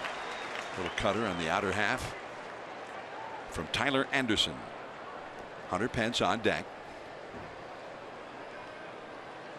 7 runs, 8 hits, and 2 errors for the Rockies. 2 runs, 5 hits, and a very big error for the Giants.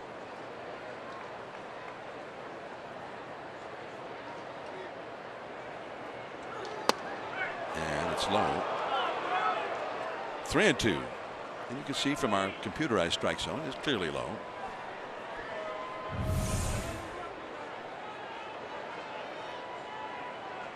By what, 2 inches? Oof. Pretty good eye right there. 2 strikes. He needs to throw him a strike here. 3-2. Crawford into right field for a base hit. Hundley was tagging up at third. And it is now 7-3 Colorado. So Brandon Crawford knocks in the run. It's also why that error last inning was a pretty tough error. Yeah. Because now it's 4-3. You know, like. Yeah. It looked like a play off the bat that was going to end the inning with a double play. Instead, a 3-run inning ensued. Buddy Black out to bring in Yency Almonte. Pitching change for the Rockies when it's time for a change. Think Speedy Oil Change and Auto Service, your oil change, tune-up, and repair experts. Almonte coming in, 7-3 Rockies. We'll be right back.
NBCSportsBayArea.com and the NBC Sports app for mobile and tablet.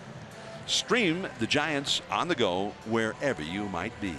Brought to you by your NorCal Honda dealers. We're in Denver today at Coors Field, and the Giants trailing the Rockies 7-3. Even that, although it seems lopsided, can be doable at Change in a altitude. hurry, yep. So here is Yency Almonte on the pitch for the Rockies now. The right-hander, you see his numbers for the year. He's pitched 9 innings, but he's been mostly in the minor leagues this year.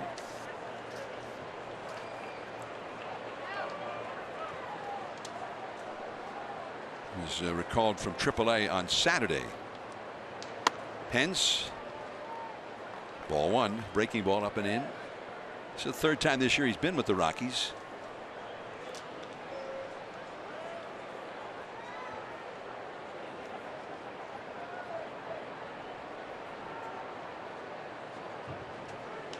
And he had a pretty good rip in that one. A fastball on the inside, but it's back out of play.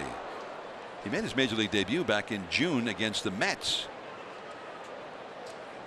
In the minor leagues this year with Albuquerque. Pitching for Albuquerque is a lot like pitching here, isn't it? Yeah. The teams try to keep the. I mean, they were in Colorado Springs, but it's altitude, and they got to have pitchers that understand altitude and how to pitch to altitude. There's a ball back out of play. I always thought for some teams who played more at sea level, having a AAA team or whatever at altitude was counterproductive. You thought maybe you had great hitters, but they weren't so great at sea level. But for the Rockies, it makes so much sense to have their minor league teams at altitude. Crawford back to the bag at first. Almonte had a 5.56 earned run average at Albuquerque as both a starter and a reliever. He's been with the Angels, the White Sox, and now with the Rockies organizations as Pence fights another one off. What was that, a slider on the inside? Rockies bullpen is busy again with the left-hander and a right-hander both warming up now. The left-hander is Chris Russin, the right-hander Chad Bettis. Under the watchful eye of Darren Holmes. 7-3, the Giants are trailing. Hunter Pence, who has a single in 2 at-bats. Little tapper. Almonte throws him out. Crawford moves up into scoring position with 2 down. And now Gorkys Hernandez. A run is in here. Gorkys knocked in the Giants' first run with a home run to left, leading off the 3rd inning. And he fell just a few feet short of another home run in the 4th inning. There's that home run in the first. First pitch he saw. 395 feet, the estimate.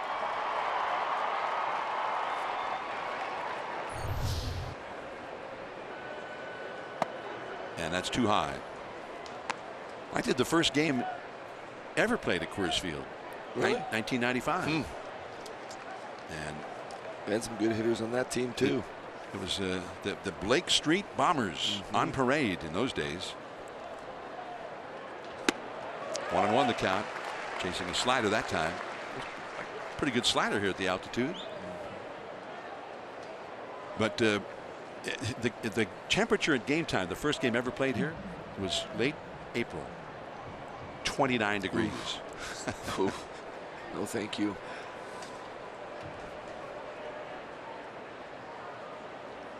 And that's back out of play.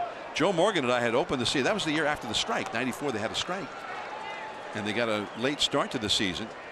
And they had a game in Miami to open the season in the outdoor ballpark. Yeah. 88 degrees. Yeah. Then we flew here, 29 degrees. And it had snowed, 5 inches of snow that morning. And then the game went extra innings. The Rockies won it, though. It had a happy ending for the hometown team. Did he swing? Yes, he did. So Almonte strands that runner at second. Still 7-3 Colorado as we go to the last of the 6th.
mobile. Trevor Story, what a day. This was the first pitch he saw. First inning, man aboard. Out of here. 4-0 Rockies at that point. Then it came up with 2 men on and another home run. And this was a backbreaker. 3-run shot to make it 7-2. Trevor Story. Pitching change for the Giants. Stephen Okert comes on. When it's time for a change, think Speedy Oil Change and Auto Service, your oil change tune-up and repair experts. Okert back from Sacramento, and he starts out with the veteran Carlos Gonzalez, who has singled. Just a little pop fly into shallow left center, and he also has flied out to shallow center. And a high fly ball into left center. Back a little bit. Pence, plenty of room. 1 away. Let that be a lesson to you. Hit a pop up at Coors Field. Don't just hit a routine high fly ball. So 1 away, and Drew Butera, the 8th place hitter, will come up. Now, Bruce Bochy was telling me that Okert has thrown a lot more strikes and actually had built the speed of his fastball up a little bit, 3 or 4 notches. Nothing was going right for him the last we saw him at the big league level. Yeah. I think a lot of it had to do with command. They're looking for, you got to throw a lot of strikes out of the pen. You don't have a lot of room for error. If you don't have above average, if you're not throwing 99, you need to have something. And if you're going to be a lefty in this era in the game, if you don't throw hard, you need to throw strikes and be able to command both sides of the plate. If you can start doing that with a little uptick on his fastball, I think it's always going to be a positive. But the Giants were waiting more to see, can he or can he not throw strikes at the big league level. The backdoor curveball fouled away, and he didn't get the call on that previous slider. You were talking about his command. That looked like a pretty good pitch, and he didn't get the call on it.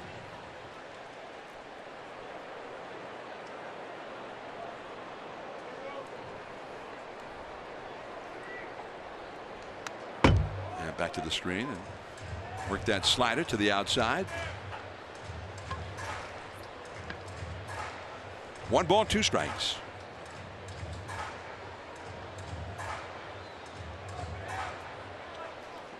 Giants did not make a double switch, bringing Okert in. They slotted him in the 9th spot, so he's in here for this inning. And a pinch hit for him in the 7th. He's due up 2nd. High with that fastball. Rockies have Pat Valleca out on deck with the pitcher due up next.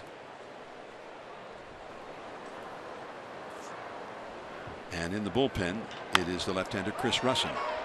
Nice backhand grab with a slide by Tomlinson, and a beautiful play to throw out Butera. Outstanding play.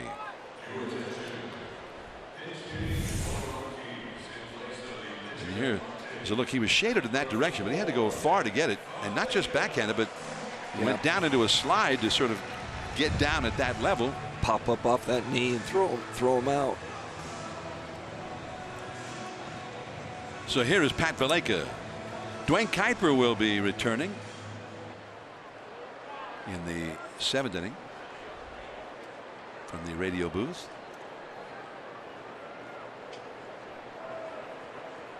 Valleca hitting 150, and he swings at that low slider. Didn't get it. 0-1.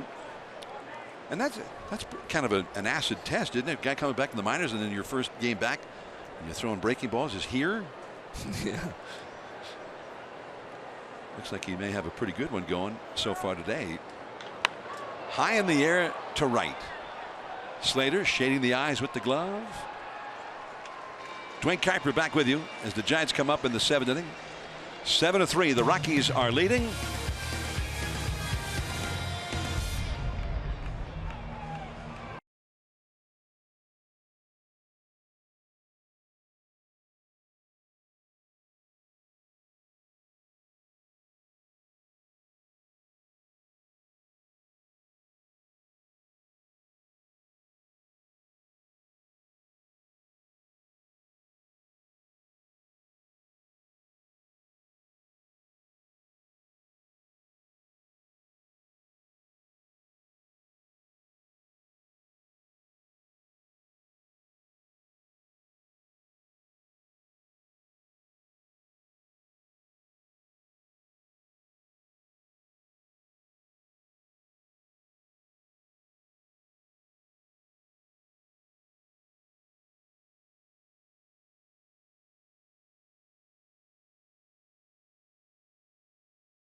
Plus, get weekly stats, roster updates, and more.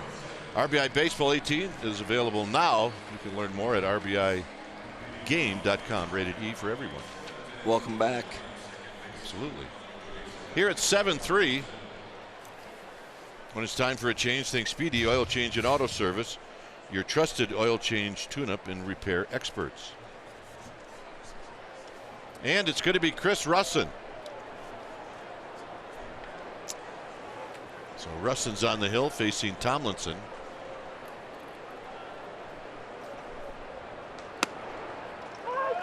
And a called strike.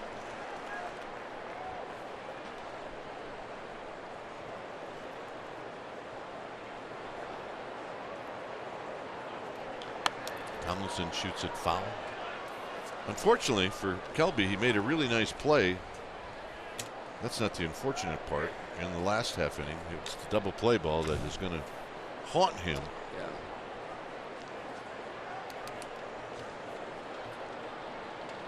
Almost a quick pitch and a bouncing ball off of Russin. Tomlinson runs fast, but not fast enough. 1 out. I still think that play that Kelby made an error on, I still think the umpire didn't get out of the way quick enough. I mean, it was hit hard. I understand that, but it looked like he kind of pulled his leg back last second, and it kind of almost might have. When I first broke into the big leagues, umpires on that play were behind second base. So you had a clear view in front of you as a defensive player. And then after a couple of years in the big leagues, they decided to move the umpires in, like on the grass, and it totally makes everything different. Because it's just another obstacle that is in your view. So I'll give anybody the benefit of the doubt, but it's possible, absolutely.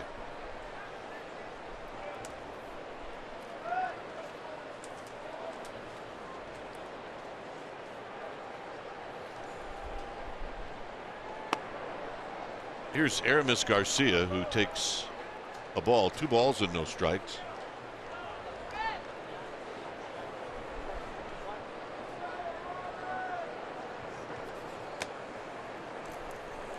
Swing, gonna miss. First home run came just the other day on Friday night against the Mets. Made everybody happy, including mom and dad, and Dad was pretty girlfriend pumped and about that one. grandma. It was a love fest. Line drive, center field, base hit.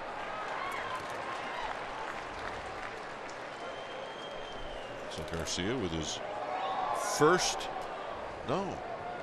He had 2 hits that inning. He had a single that inning as well. So, pretty good pitch to hit, and he took advantage of it. So here's Slater. Slater hasn't had a chance to take advantage of this ballpark and the altitude. He's 0 for 3.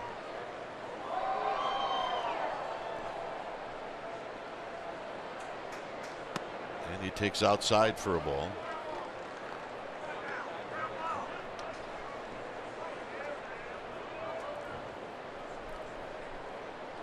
Darno is on deck. We're in the 7th inning.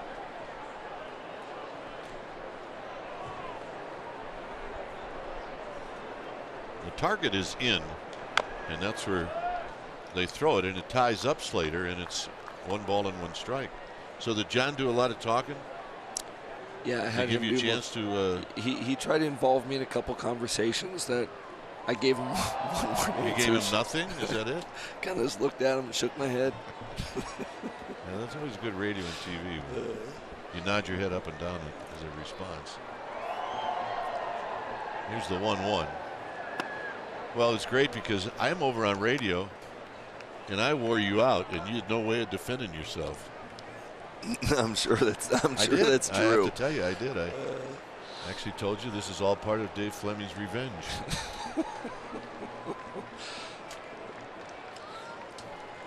Here's the 2-1 to Slater, and a swing. You're going to foul. It's 2-2. Yeah, I'm sure the last guy to have sympathy on me right now would be Flem. He's probably laughing. Well, he's actually working right now. He's on assignment, but he will hear about it.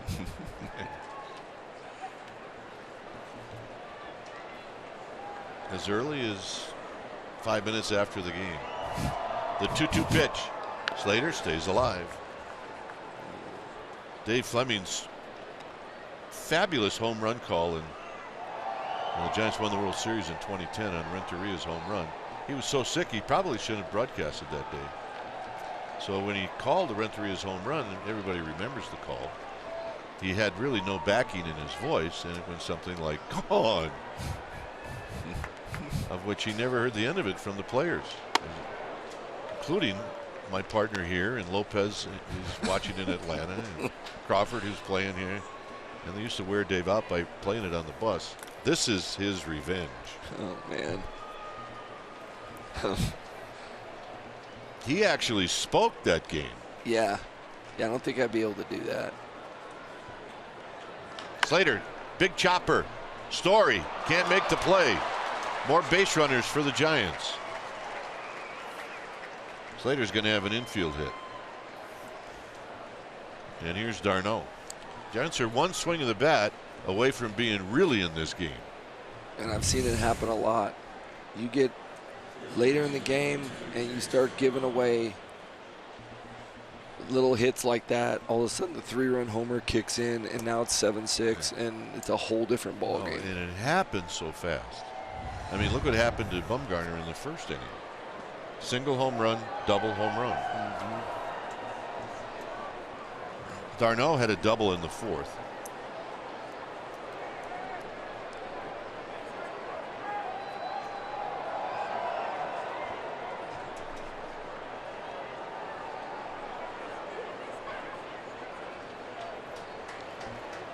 So here's Russin.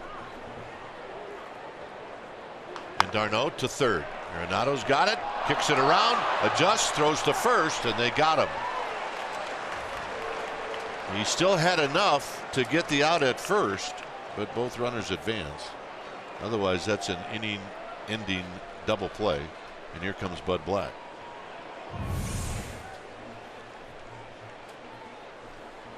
So here's the play we're talking about. Is Arenado, usually this is automatic, but just couldn't get a handle on it. So Longoria is coming up. We're going to get a new pitcher. We'll let you know who it is. Well, we'll tell you now.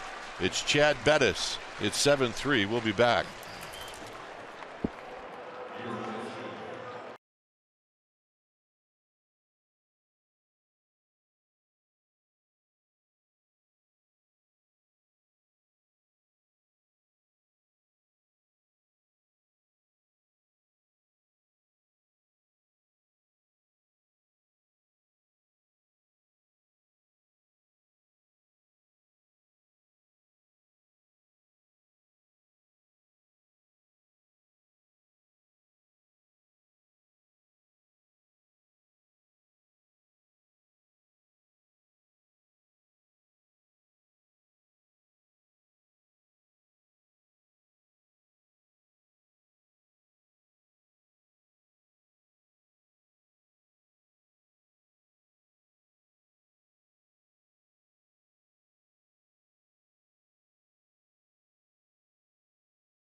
Couple of runners aboard with 2 outs. The hitter is going to be Evan Longoria. The pitcher is Chad Bettis, who we usually see as a starter, but he is now coming out of the bullpen, and he throws hard.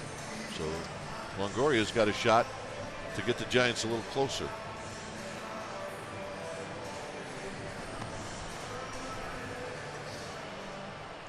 It's amazing the amount of response you're going to get when you're not 100% on the air. And you've showed me a couple of texts that Yeah. you've got. And It's great. And it's also amazing how unsympathetic people are. Oh, oof.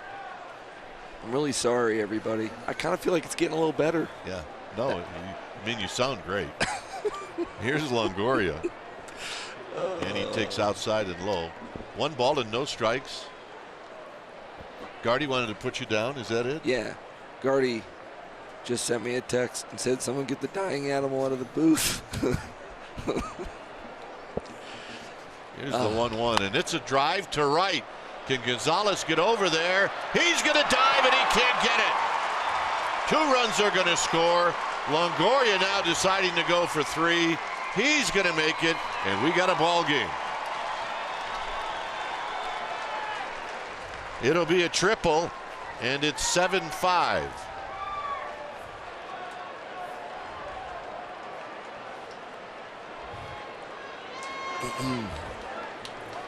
So Russon's going to be stuck with those. And here's Hundley. Sometimes in this ballpark, not only does the altitude help you as a hitter, but sometimes it's also going to hang up there a little bit for an outfielder to get underneath it. Yeah. And it didn't happen. So here's Hundley.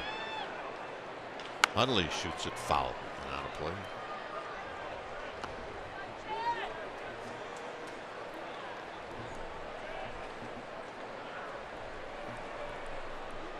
Hundley's got a couple of hits. Arenado took a hit away from him.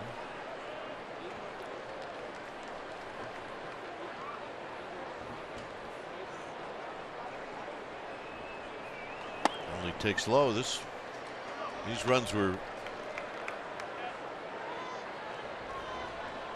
with the help of a ball that Arenado juggled. Otherwise, the double play ends the inning.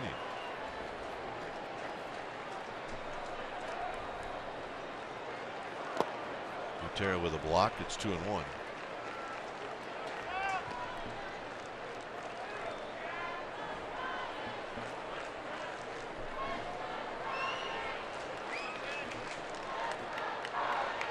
Crawford on deck.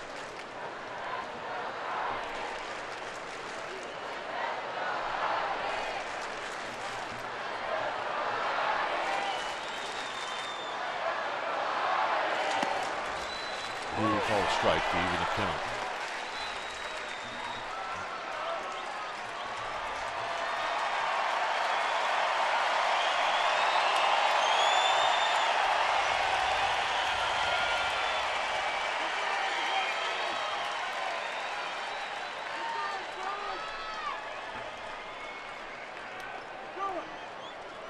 The 2-2 to Hundley. And a full count. The Rockies do have a lefty up in their bullpen. It's Musgrave. And Musgrave clearly is up for one guy, and that's the guy on deck.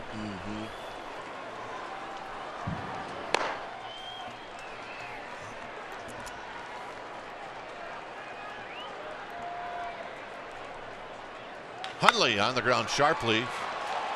And Story stays with it, and that'll end the inning. It's 7-5. We'll be back.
area is brought to you by Southwest Airlines. Low fares, no hidden fees. That's transparency. By Heffernan Insurance Brokers. Insurance and financial services for you and your business. Visit hefins.com. By Xfinity. X1 will change the way you experience TV. And by Cresco, your #1 choice for tool and equipment rental with 19 stores to serve you in Northern California. It's a 7-5 lead for the Rockies. When it's time for a change, think Speedy Oil Change and Auto Service, your trusted oil change tune-up and repair experts. It's going to be Pierce Johnson who comes in. You can see the numbers for Pierce. And he gets to go right after the beef. It's Blackman, LeMahieu, and Arenado. But the Giants have made a game of this. So they've got 6 more outs. But it would be helpful if they keep it at a 2-run deficit. Yeah, this is the big swing inning for a bullpen in this ballpark. That 7th inning, if you can get your team back at the plate as quickly as possible, it would help out a lot. And you'll see a lot of times teams can usually swing back the lead. So Blackman, who's been on base 3 times.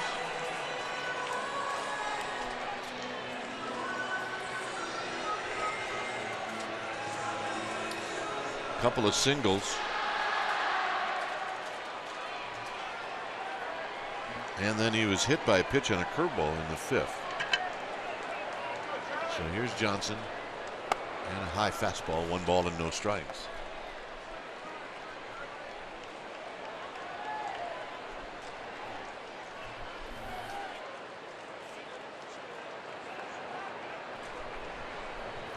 The 1-0 pitch to Blackman is a strike. Giants now have more hits than the Rockies. Trevor Story, however, is the difference. He's got 5 RBIs with 2 home runs.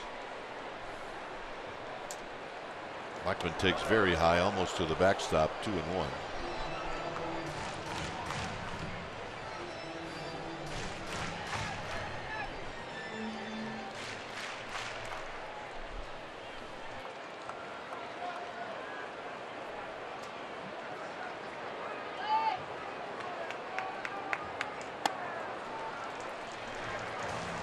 So 3-1.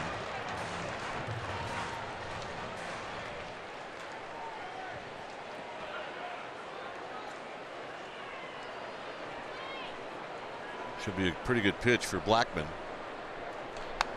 And he went at it and he fouls it back. It's been up and down year for Pierce Johnson. Pretty valuable in a sense where he can do just about anything. He can start. And now he's spending a lot of time in the bullpen. And the walk. So that's not how you want to start it out in this ballpark.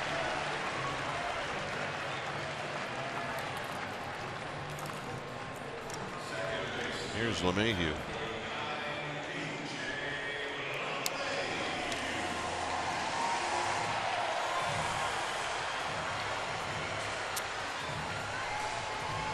LeMahieu homered off of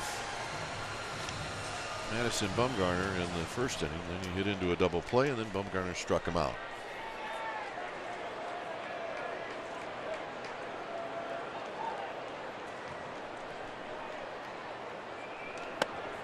One ball and no strikes.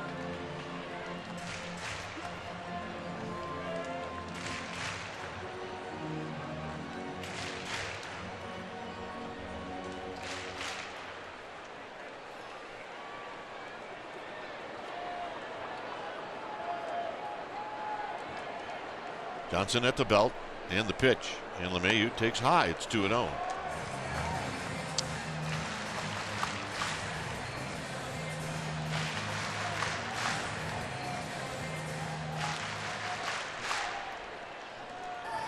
So we're going to get a little pep talk here.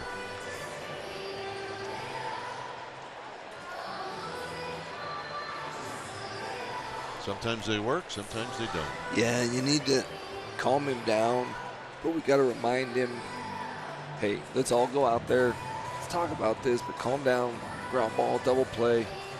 We still have something to pitch to here, so let's see what the strategy is or isn't, but I'm guessing they all kind of were just kind of talking about how they were going to attack him right here to get a double play ball out of him.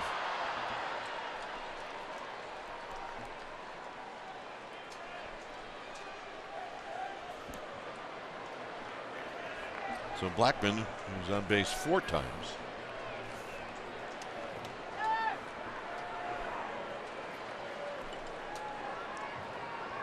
And a quick toss. Blackman with 10 steals. He's been thrown out 4 times.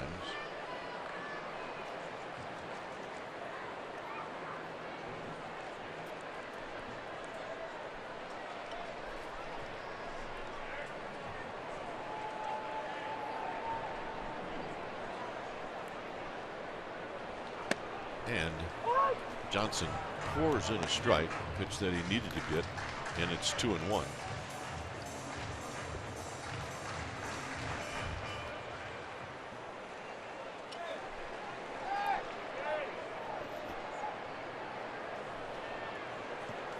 Arenado to follow. And a quick toss, and Darno keeps it from going down the right field line.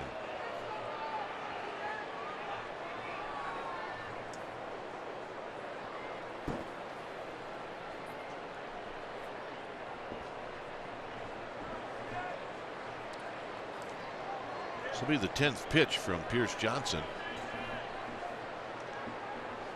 as he gets the sign from Hundley.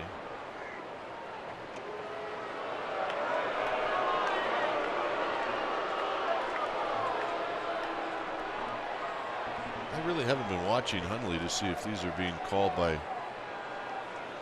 the dugout or if Johnson's doing this on his own.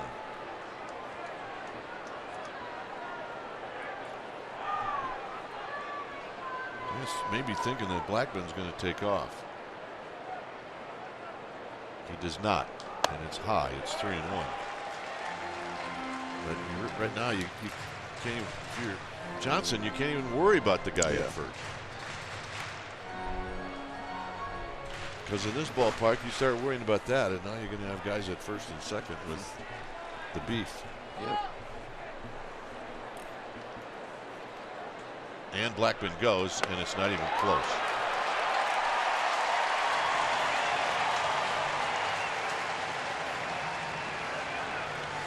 Yeah, that was an easy at bat for LeMahieu right there. There's not a lot of pitches he even could attempt to swing at. He didn't get much to think about, did he? And like you said, man, now you have to beef the order. Now you really have to work. Arenado is 1 for 3.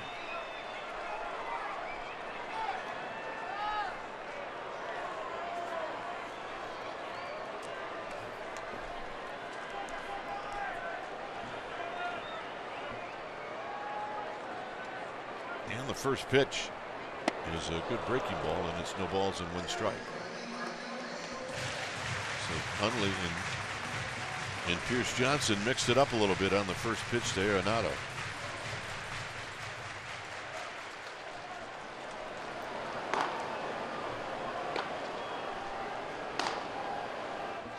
Kelly's getting loose.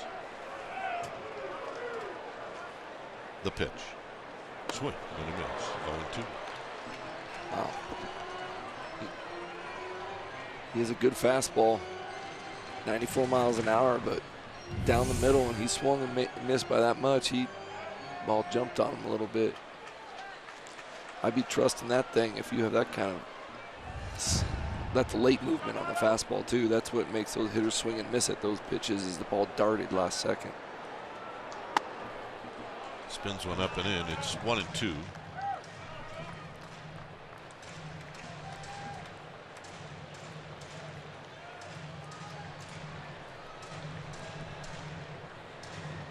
Story to follow.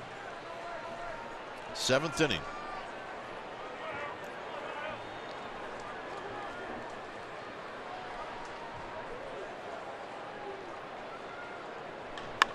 Hit out to left. Pence is coming in, and it's going to fall foul. That had potential Coors hit written all over. Yeah. Usually that's a no-brainer. That's definitely foul here. That's not definitely foul here. I swear the lines are a little bit. I think they're spread out a little bit more. More of a Y.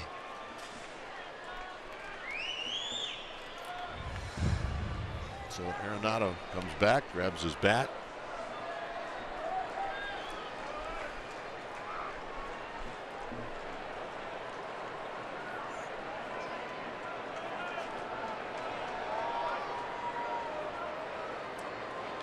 And he rolls it foul. He stays alive.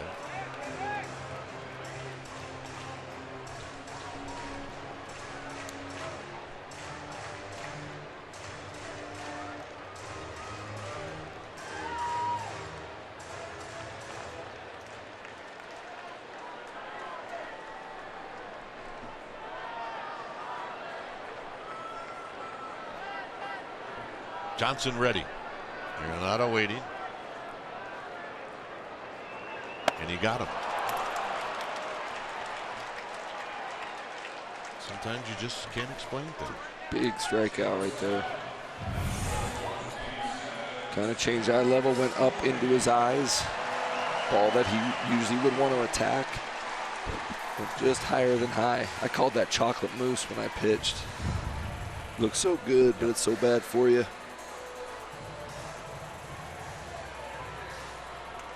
I didn't throw many of those. I missed too much in the dirt. Missed the other way. Yeah, here's Story, who's got 2 home runs in this game.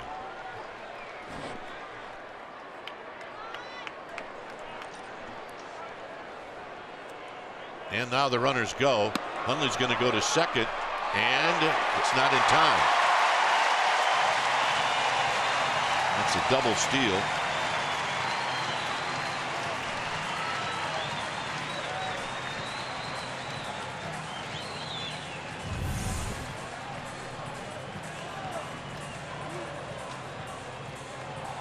And if you look at it, that was Hundley's only shot. Blackman had that one stolen at third.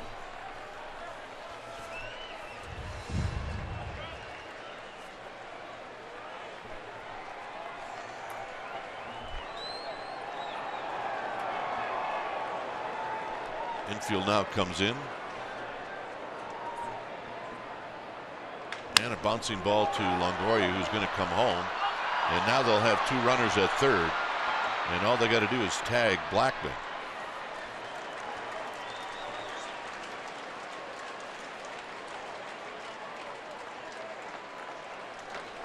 So 5-2 on the fielder's choice. And here's Holiday.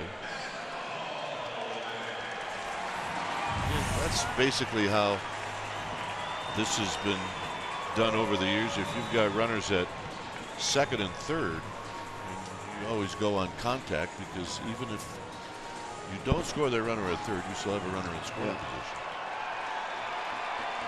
So you're forcing the defense to make a play. And Hundley made a nice play.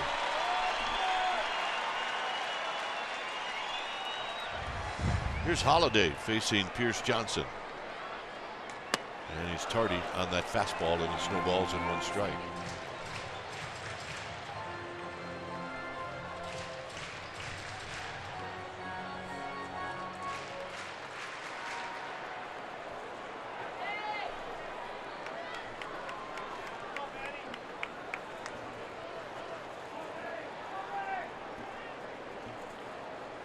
Holiday out of play. He cued one off the end of the bat and picked up a base hit off of Bumgarner in the 5th.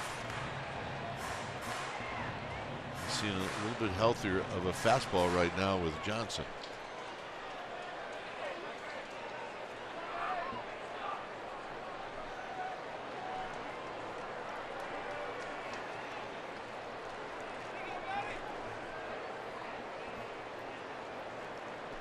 Runner goes.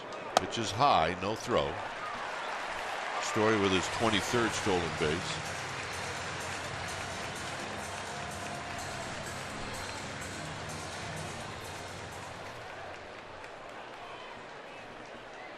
Well, Pierce Johnson can get out of this inning without being scored upon, but he sure has made it rough on himself.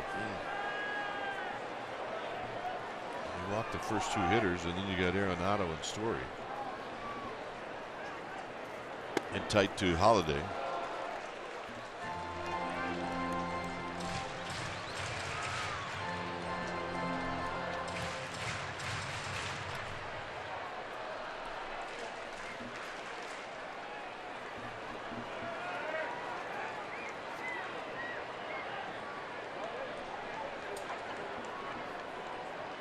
Two balls, 2 strikes.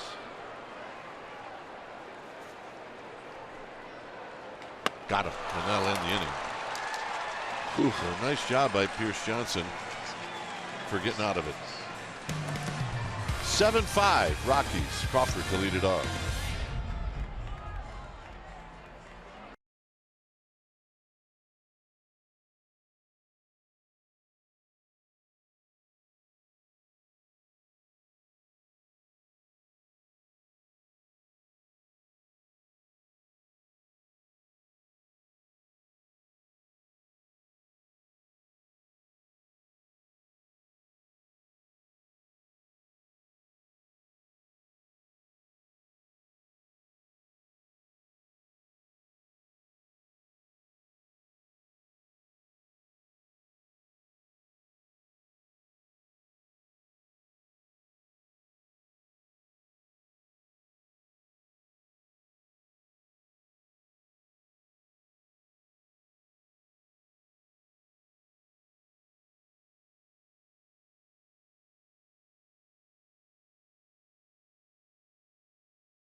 Local Toyota dealer. Bumgarner, his line should be better than that, but he did not get any help from his defense. Longoria has got a triple. He's 1 for 3. Anderson pitched well enough to possibly get a win in this one, and Trevor Story really has been the story. He's got 5 RBIs in this game with a couple of home runs. It's Sungwon Oh is the new pitcher. So there's O and his numbers, and he's done a nice job since coming over to this ball club. Gerardo Parra is now into the game in left field. His Crawford is going to swing and miss. No balls and 1 strike.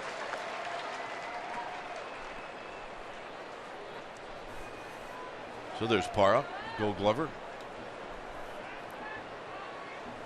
Crawford had a base hit in the 6th. He's 1 for 3. And he takes a strike on the outside corner. It's 0-2. Hunter Pence is on deck.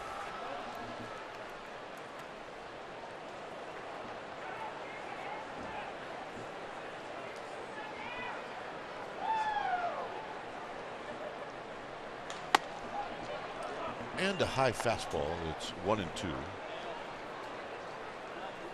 9 hits for the Giants, 8 for the Rockies. And Crawford takes wide, 2-2.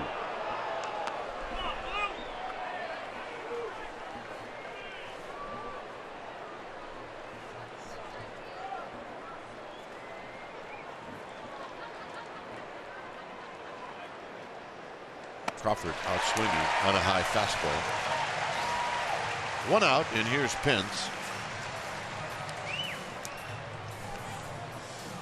Pence picked up a base hit in the 4th inning. He's 1 for 3.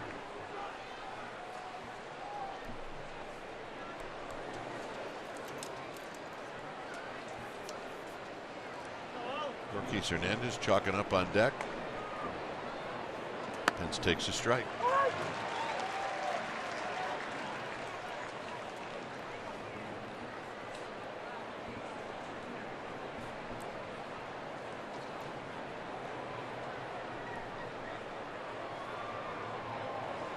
Big balloon breaking ball.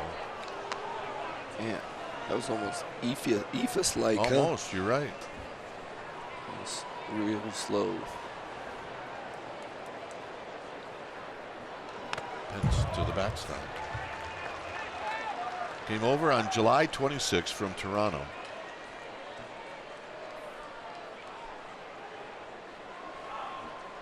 And his numbers are good.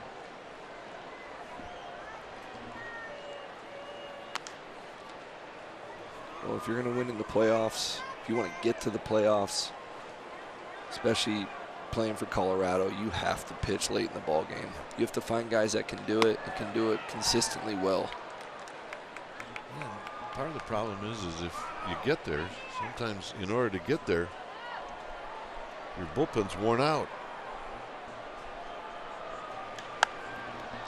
Hunter Pence pops it up. This is playable. And Desmond puts it away.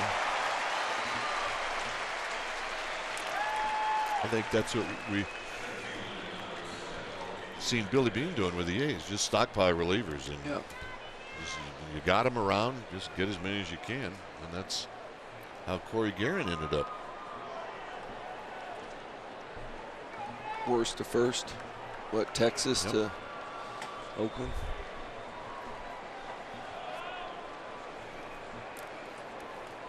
Gorkis is 1 for 3. And what O is doing right now is he's throwing strikes.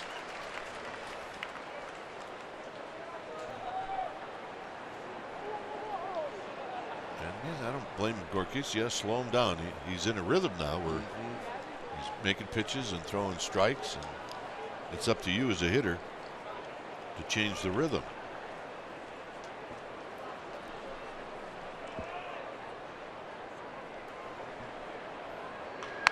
On the ground, foul.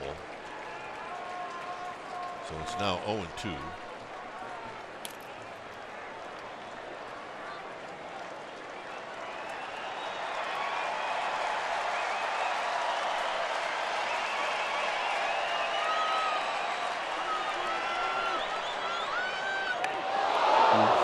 Ouch. That didn't feel good.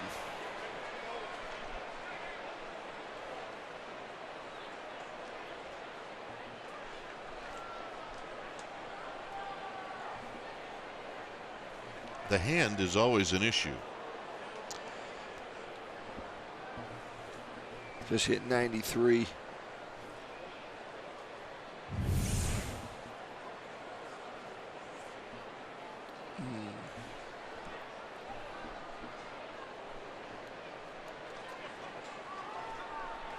When Longoria got hit in Miami, he said he knew right away that it was broken. When Bumgarner got hit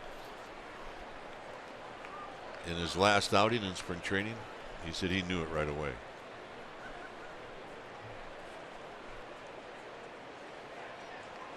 And I don't have any idea what they're looking at. Well, it hit that almost like that up near the back knuckle, the pinky. I think they're trying to make sure he can move it. Looks like he can. He's a little swollen there already, but it doesn't look like he's. I think if it's broke, I don't think you're doing that. I don't think you're making fist. Now, this replay review is presented by Xfinity.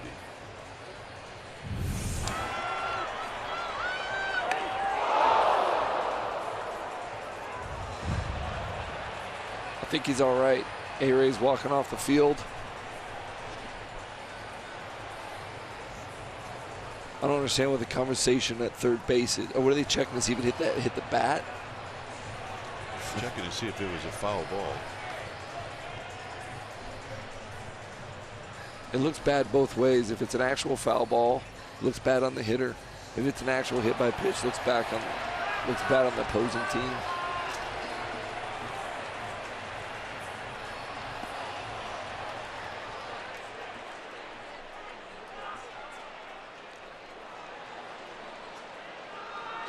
So Alan Hansen is going to hit.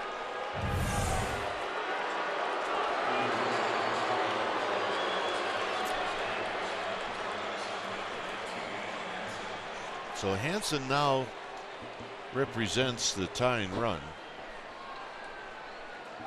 Well, I don't think there's any doubt it hit the knob, but it hit his hand too.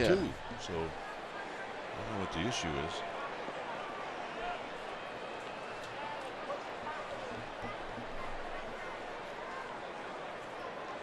So Hansen tries to check his swing, and it's a called strike. It's 0-1. Panic is on deck. We're in the 8th inning.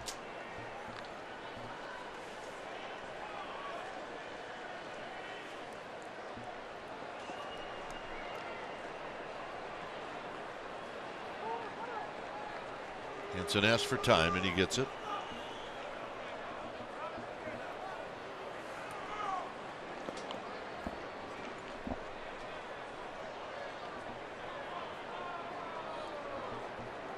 In the dirt to even the count.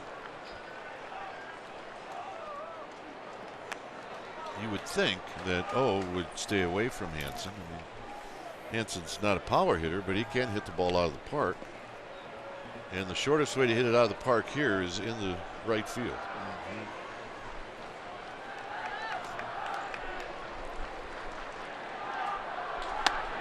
Well, he stays away there. It's 2 balls and 1 strike.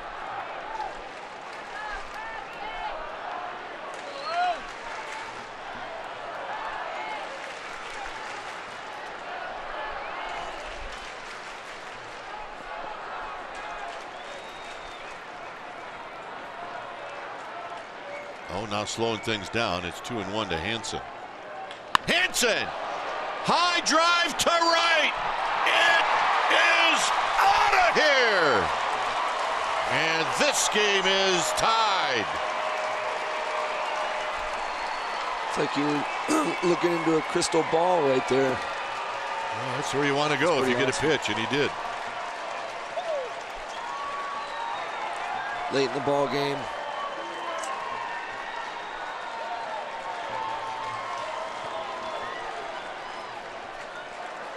A hit batter and a home run.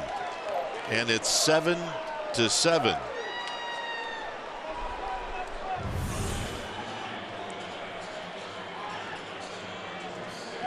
Too much plate, Half. Too much plate. Yep, ball came back outer half.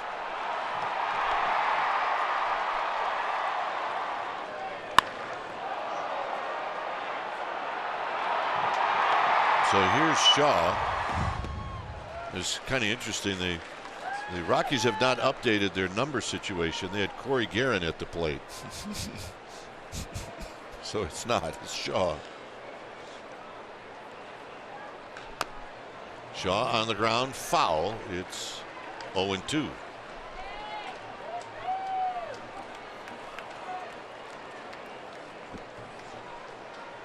Top of the order, Slater to follow.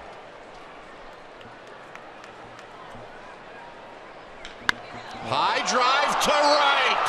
It is out of here.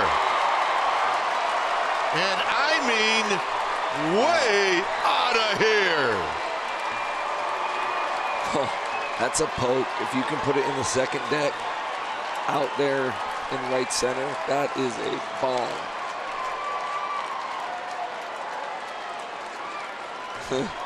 Mom's happy.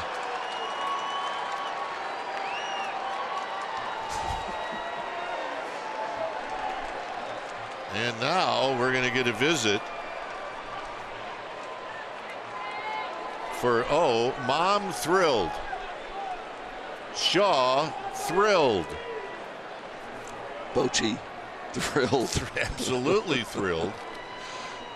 And for Shaw, his first major league hit, like Garcia, his first major league hit, a home run. But that one right there was that was unbelievable.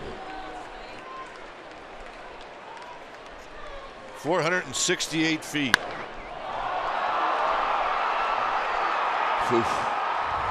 I guess you act like you've done it before, and he did. He did. And the Giants take the lead as Slater takes a pitch for a strike.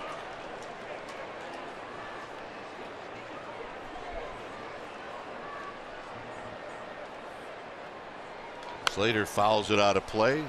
Giants lead 8-7. 2 pinch hit home runs back to back here in the 8th.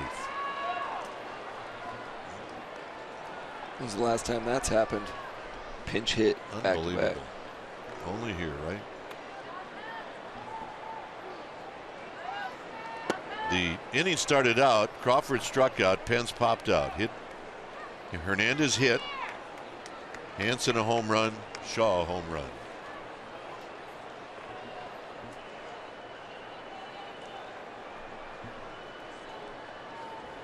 Slater fouls it back. We had the entire Shaw group, 12 of them, in our broadcast booth yesterday. And Chris's mom and Chris's girlfriend said that they were making the trip here, and lo and behold, they get to witness that. Slater out of play. I guess such the life as a reliever. You get the first 2 outs, and then all of a sudden, you can't get another out. Man. It happens here all the time.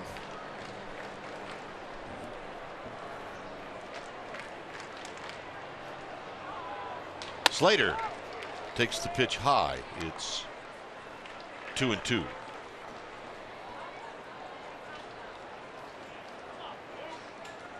Problem is you can't stop. No. Slater strikes out swinging. That's going to end the inning. Damage done. Giants score 3 times on 2 pinch hit home runs.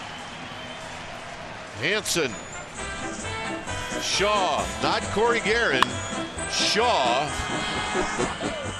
And when it leaves the park, it's bye-bye baby. It's 8-7 Giants.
Tony Watson is the new pitcher. We also have a new left fielder, Gregor Blanco.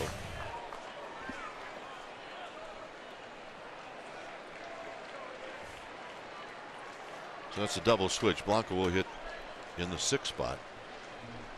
As Watson will face Desmond.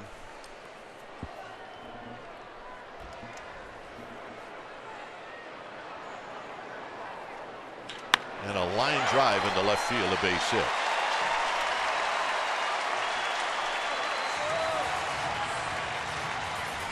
By the way, we also have some other changes. Belt is at first. Hansen's at second.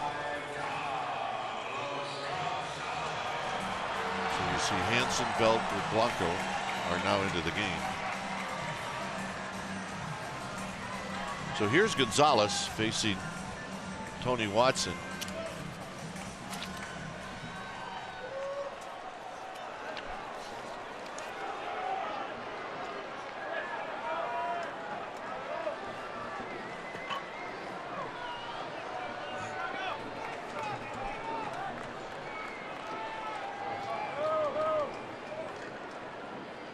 Gonzalez takes a strike. Gonzalez in his career against Watson is 4 for 14.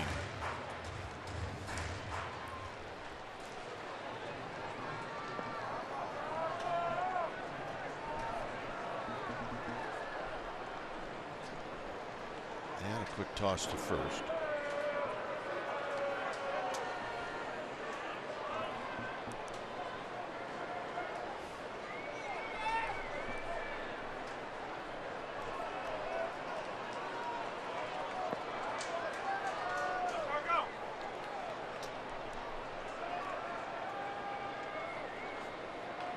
And a strike on the outside corner. Desmond started to go, but put on the brakes.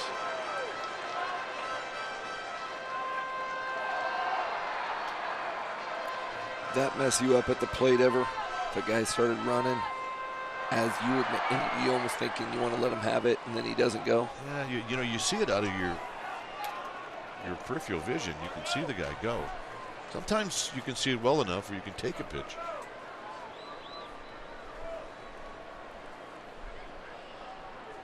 It's easier, obviously, for a right-handed hitter to see it, but you can if you're a left-handed hitter. But you have to really react very quickly to decide whether you're going to swing at it or let the guy try to steal it. Guys like Gonzalez, though, they're going to look for something to hit, whether the guy at first is running or not.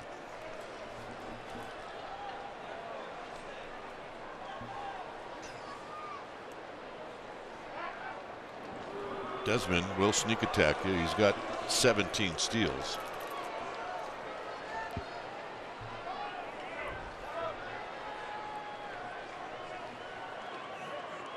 So watch him trying to pitch through the leadoff single.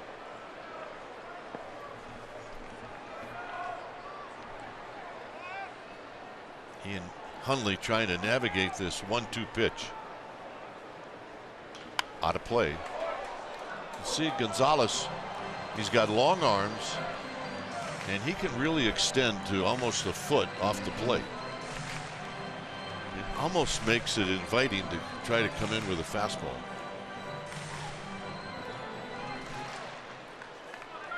How's that one feel, kid?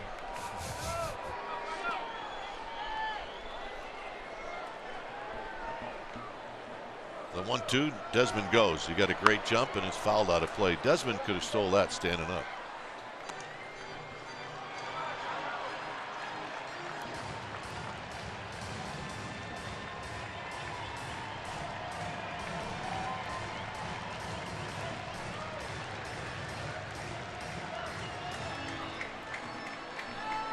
His first major league hit. Up until that, he had had 6 at-bats. He struck out 5 times. Down low, 2-2.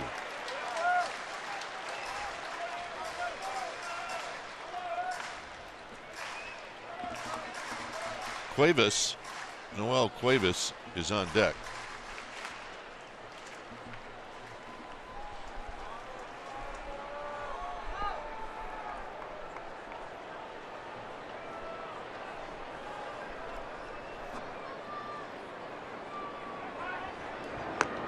Thing Hansen's home run did, I got Bumgarner a no decision. Spit the hook, we used to say. And that home run gave the Giants the lead. That is the longest home run this season. Here's the 2-2 pitch. Skied into center field. Gorkis Hernandez is going to catch as Gonzalez had the legs taken out from under him on that swing. Going to take a look at the home run again by Chris Shaw. And it goes over the bullpen.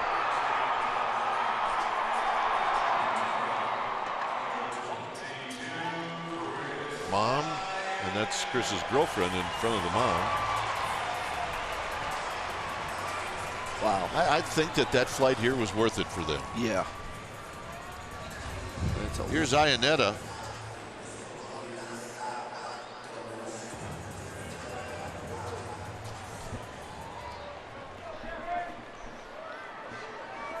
Iannetta.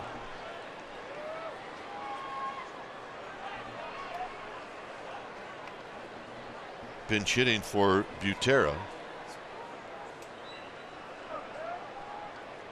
And he drives this one to right. Slater back at the wall. It's off the top of the wall. Slater's got to get to it. And stopping at third is Desmond. That ball just kept going and going and going. Iannetta didn't even think that was going to be a hit. You saw him hit it, pop it up out of the box, and he kind of did a half run to first. He wasn't even, I don't think anybody thought that was a hit. That went straight up off the bat. Wow.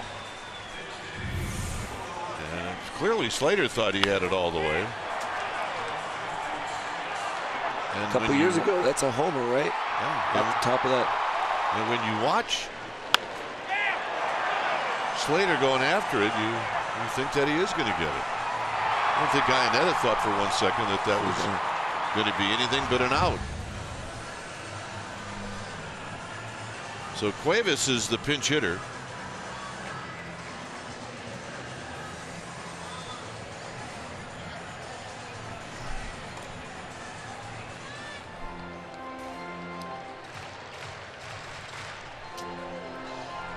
And then on deck is Blackman.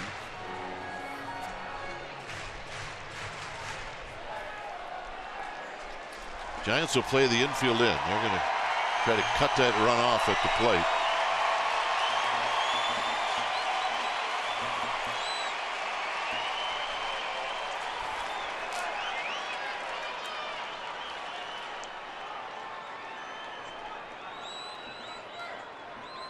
Swing. You're going to miss on a high fastball, and it's 0-1.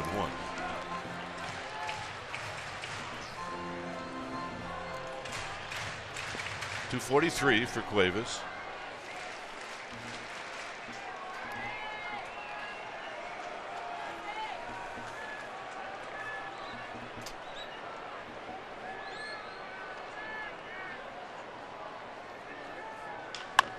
And a base hit. Nothing more than a little ground ball, and the Rockies take the lead.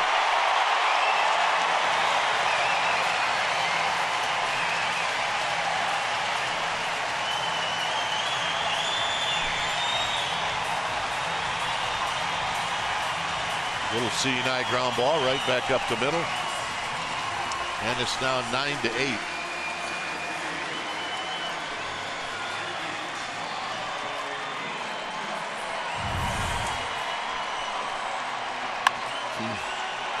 That's another thing Coors Field does for you too, man. You have to bring infielders in and outfielders are out, back out there, and then you hit that CNI single up the middle, and they got to go so far to get to that ball. Everybody can kind of score. It's frustrating. Here's Blackman. Blackman has been on base 4 times.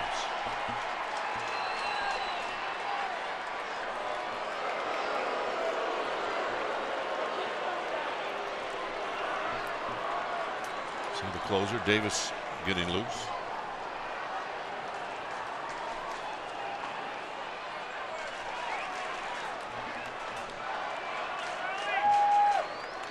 Foul back. No balls and 1 strike.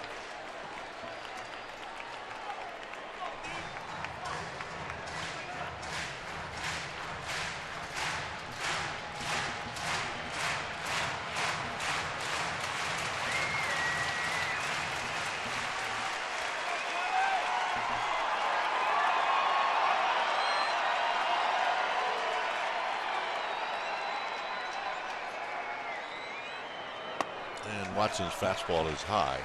1 ball and 1 strike.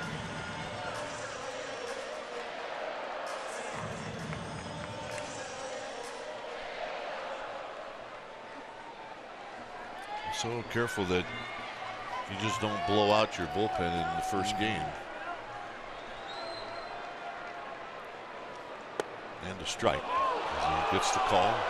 It's 1-2.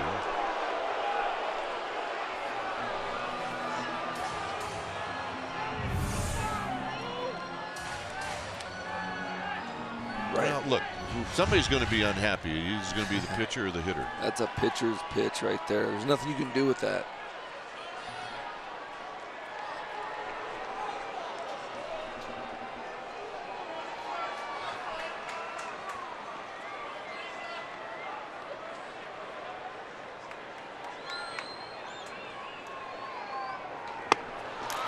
Blackman strikes out. 2 down, and here's LeMahieu.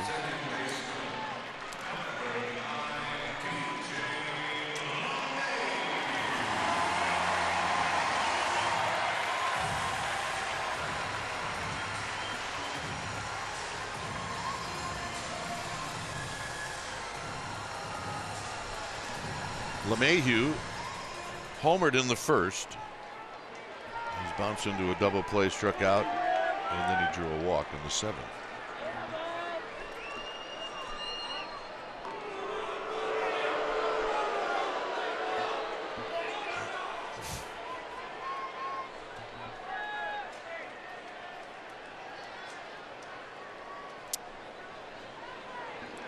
So the Giants trying to get to the 9th, just trailing by 1.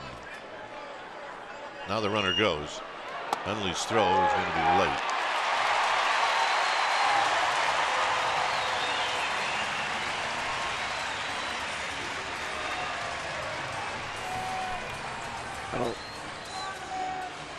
Huntley had no chance there, and he pretty much went first move on Watson, and he could have taken that standing up as well, I would think. So that's the 2nd steal of the year for Cuevas.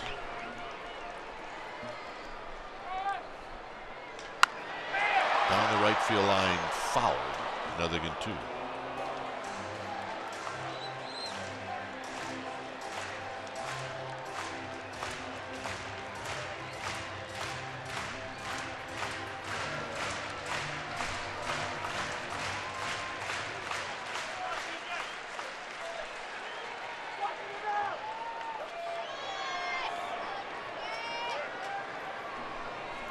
On 2.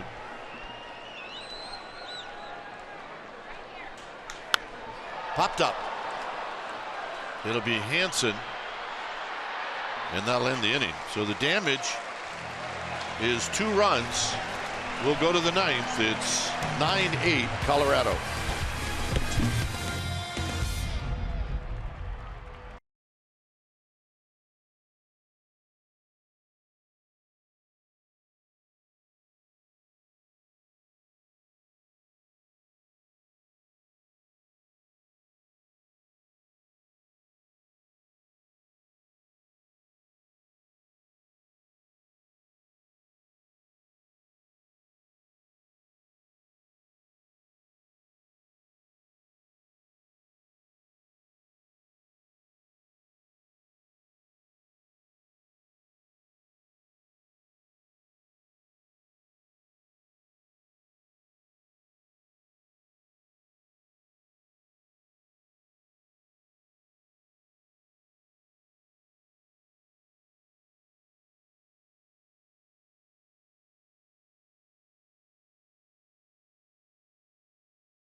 On NBC Sports Bay Area, home of the authentic fan. And we do have our fans travel very well to Denver. They haven't had a chance to see many wins lately when they come here, but they do come here and have a good time. It's a good town. Affelt played here. Lopez played here. And they all agreed that it's a good town. It's awesome. It's Davis, the closer, to face Belt. Belt, who came in for d'Arnaud, is at the plate. And he chases and misses, and it's no balls and one strike. Longoria and then Hundley. So for Davis, he does get to face two right-handed hitters after Belt. And Belt almost looked like he was going to poke that one the other way. Fouls it off the backstop, and it's 0-2.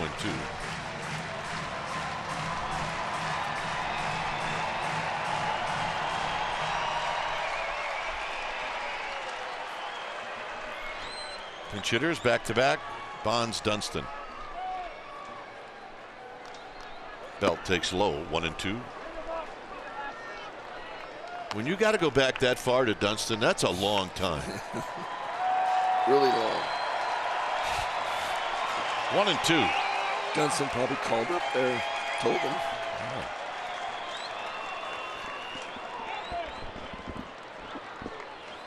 Got him.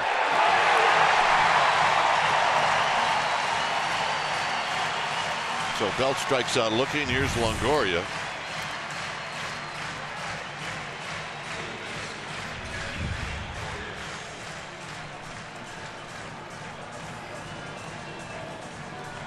So Longoria has got 3 RBIs in the game. His last at bat, he poked a triple down the right field line.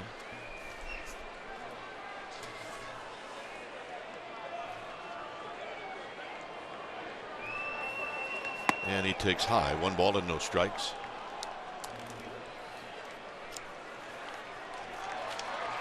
Davis does have 37 saves.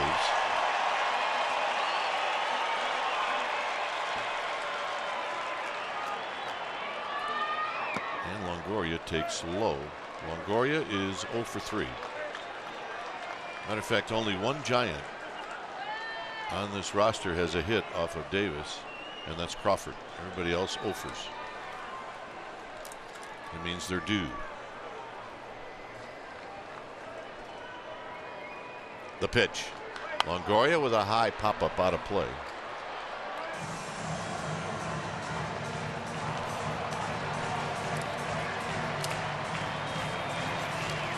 It's 2 balls and 1 strike.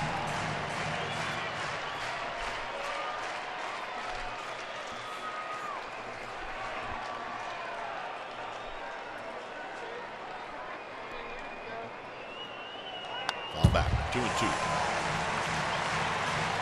Going at him with fastballs.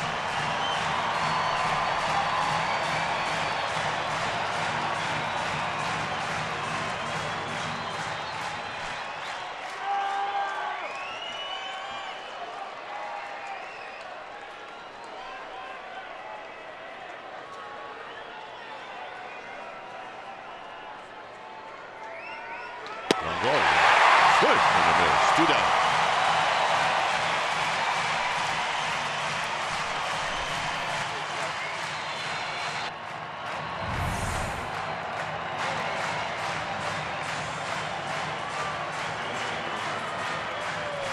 You see the compact motion of a real tall pitcher. That's why that cutter he throws is so late, because he's so tight with his body. He can kind of almost finish it well within himself. Ball darts when you do that.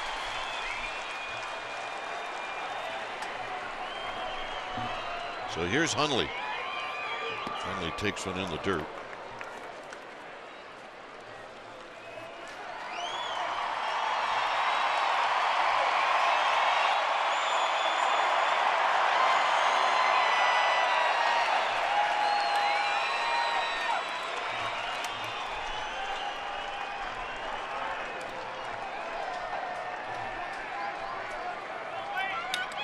The 1-0 to Hundley. Hundley with a swing. Well, Davis definitely is feeling it after the first 2 strikeouts.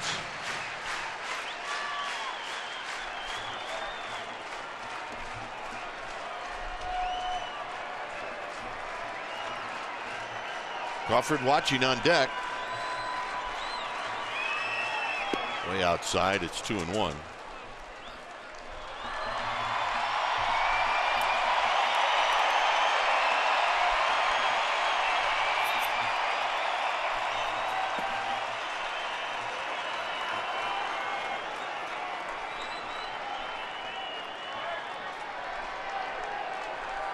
Pitch number 13 for Davis to Hundley. 3-1. Wouldn't be a bad thing for Hundley to take a walk, give Crawford a shot to knock one out of this park.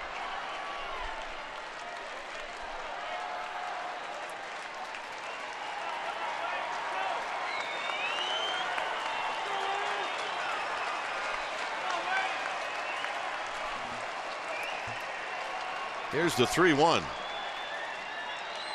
Out of play, 3-2.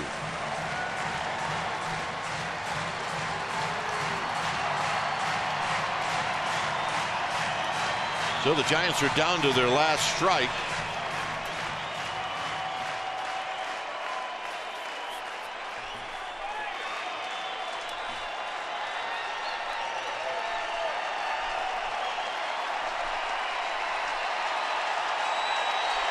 Three and 2.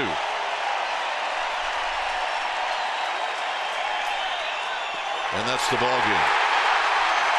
Davis goes with a 3-2 breaking ball, and he strikes out the side. And a really tough loss for the Giants. They came back after being down 4-0, 7-2 to take the lead, only to spit it up in the bottom of the 8th inning. And they dropped game 1 of this 3-game series. They're now 1-6 here in Colorado this year. So hopefully the Giants will be looking for better things to come tomorrow with Derek Rodriguez on the mound. Final score here at Coors Field. It's the Rockies 9 and the Giants 8. Thanks for joining us. Stay tuned. Giants postgame live presented by Toyota starts right now.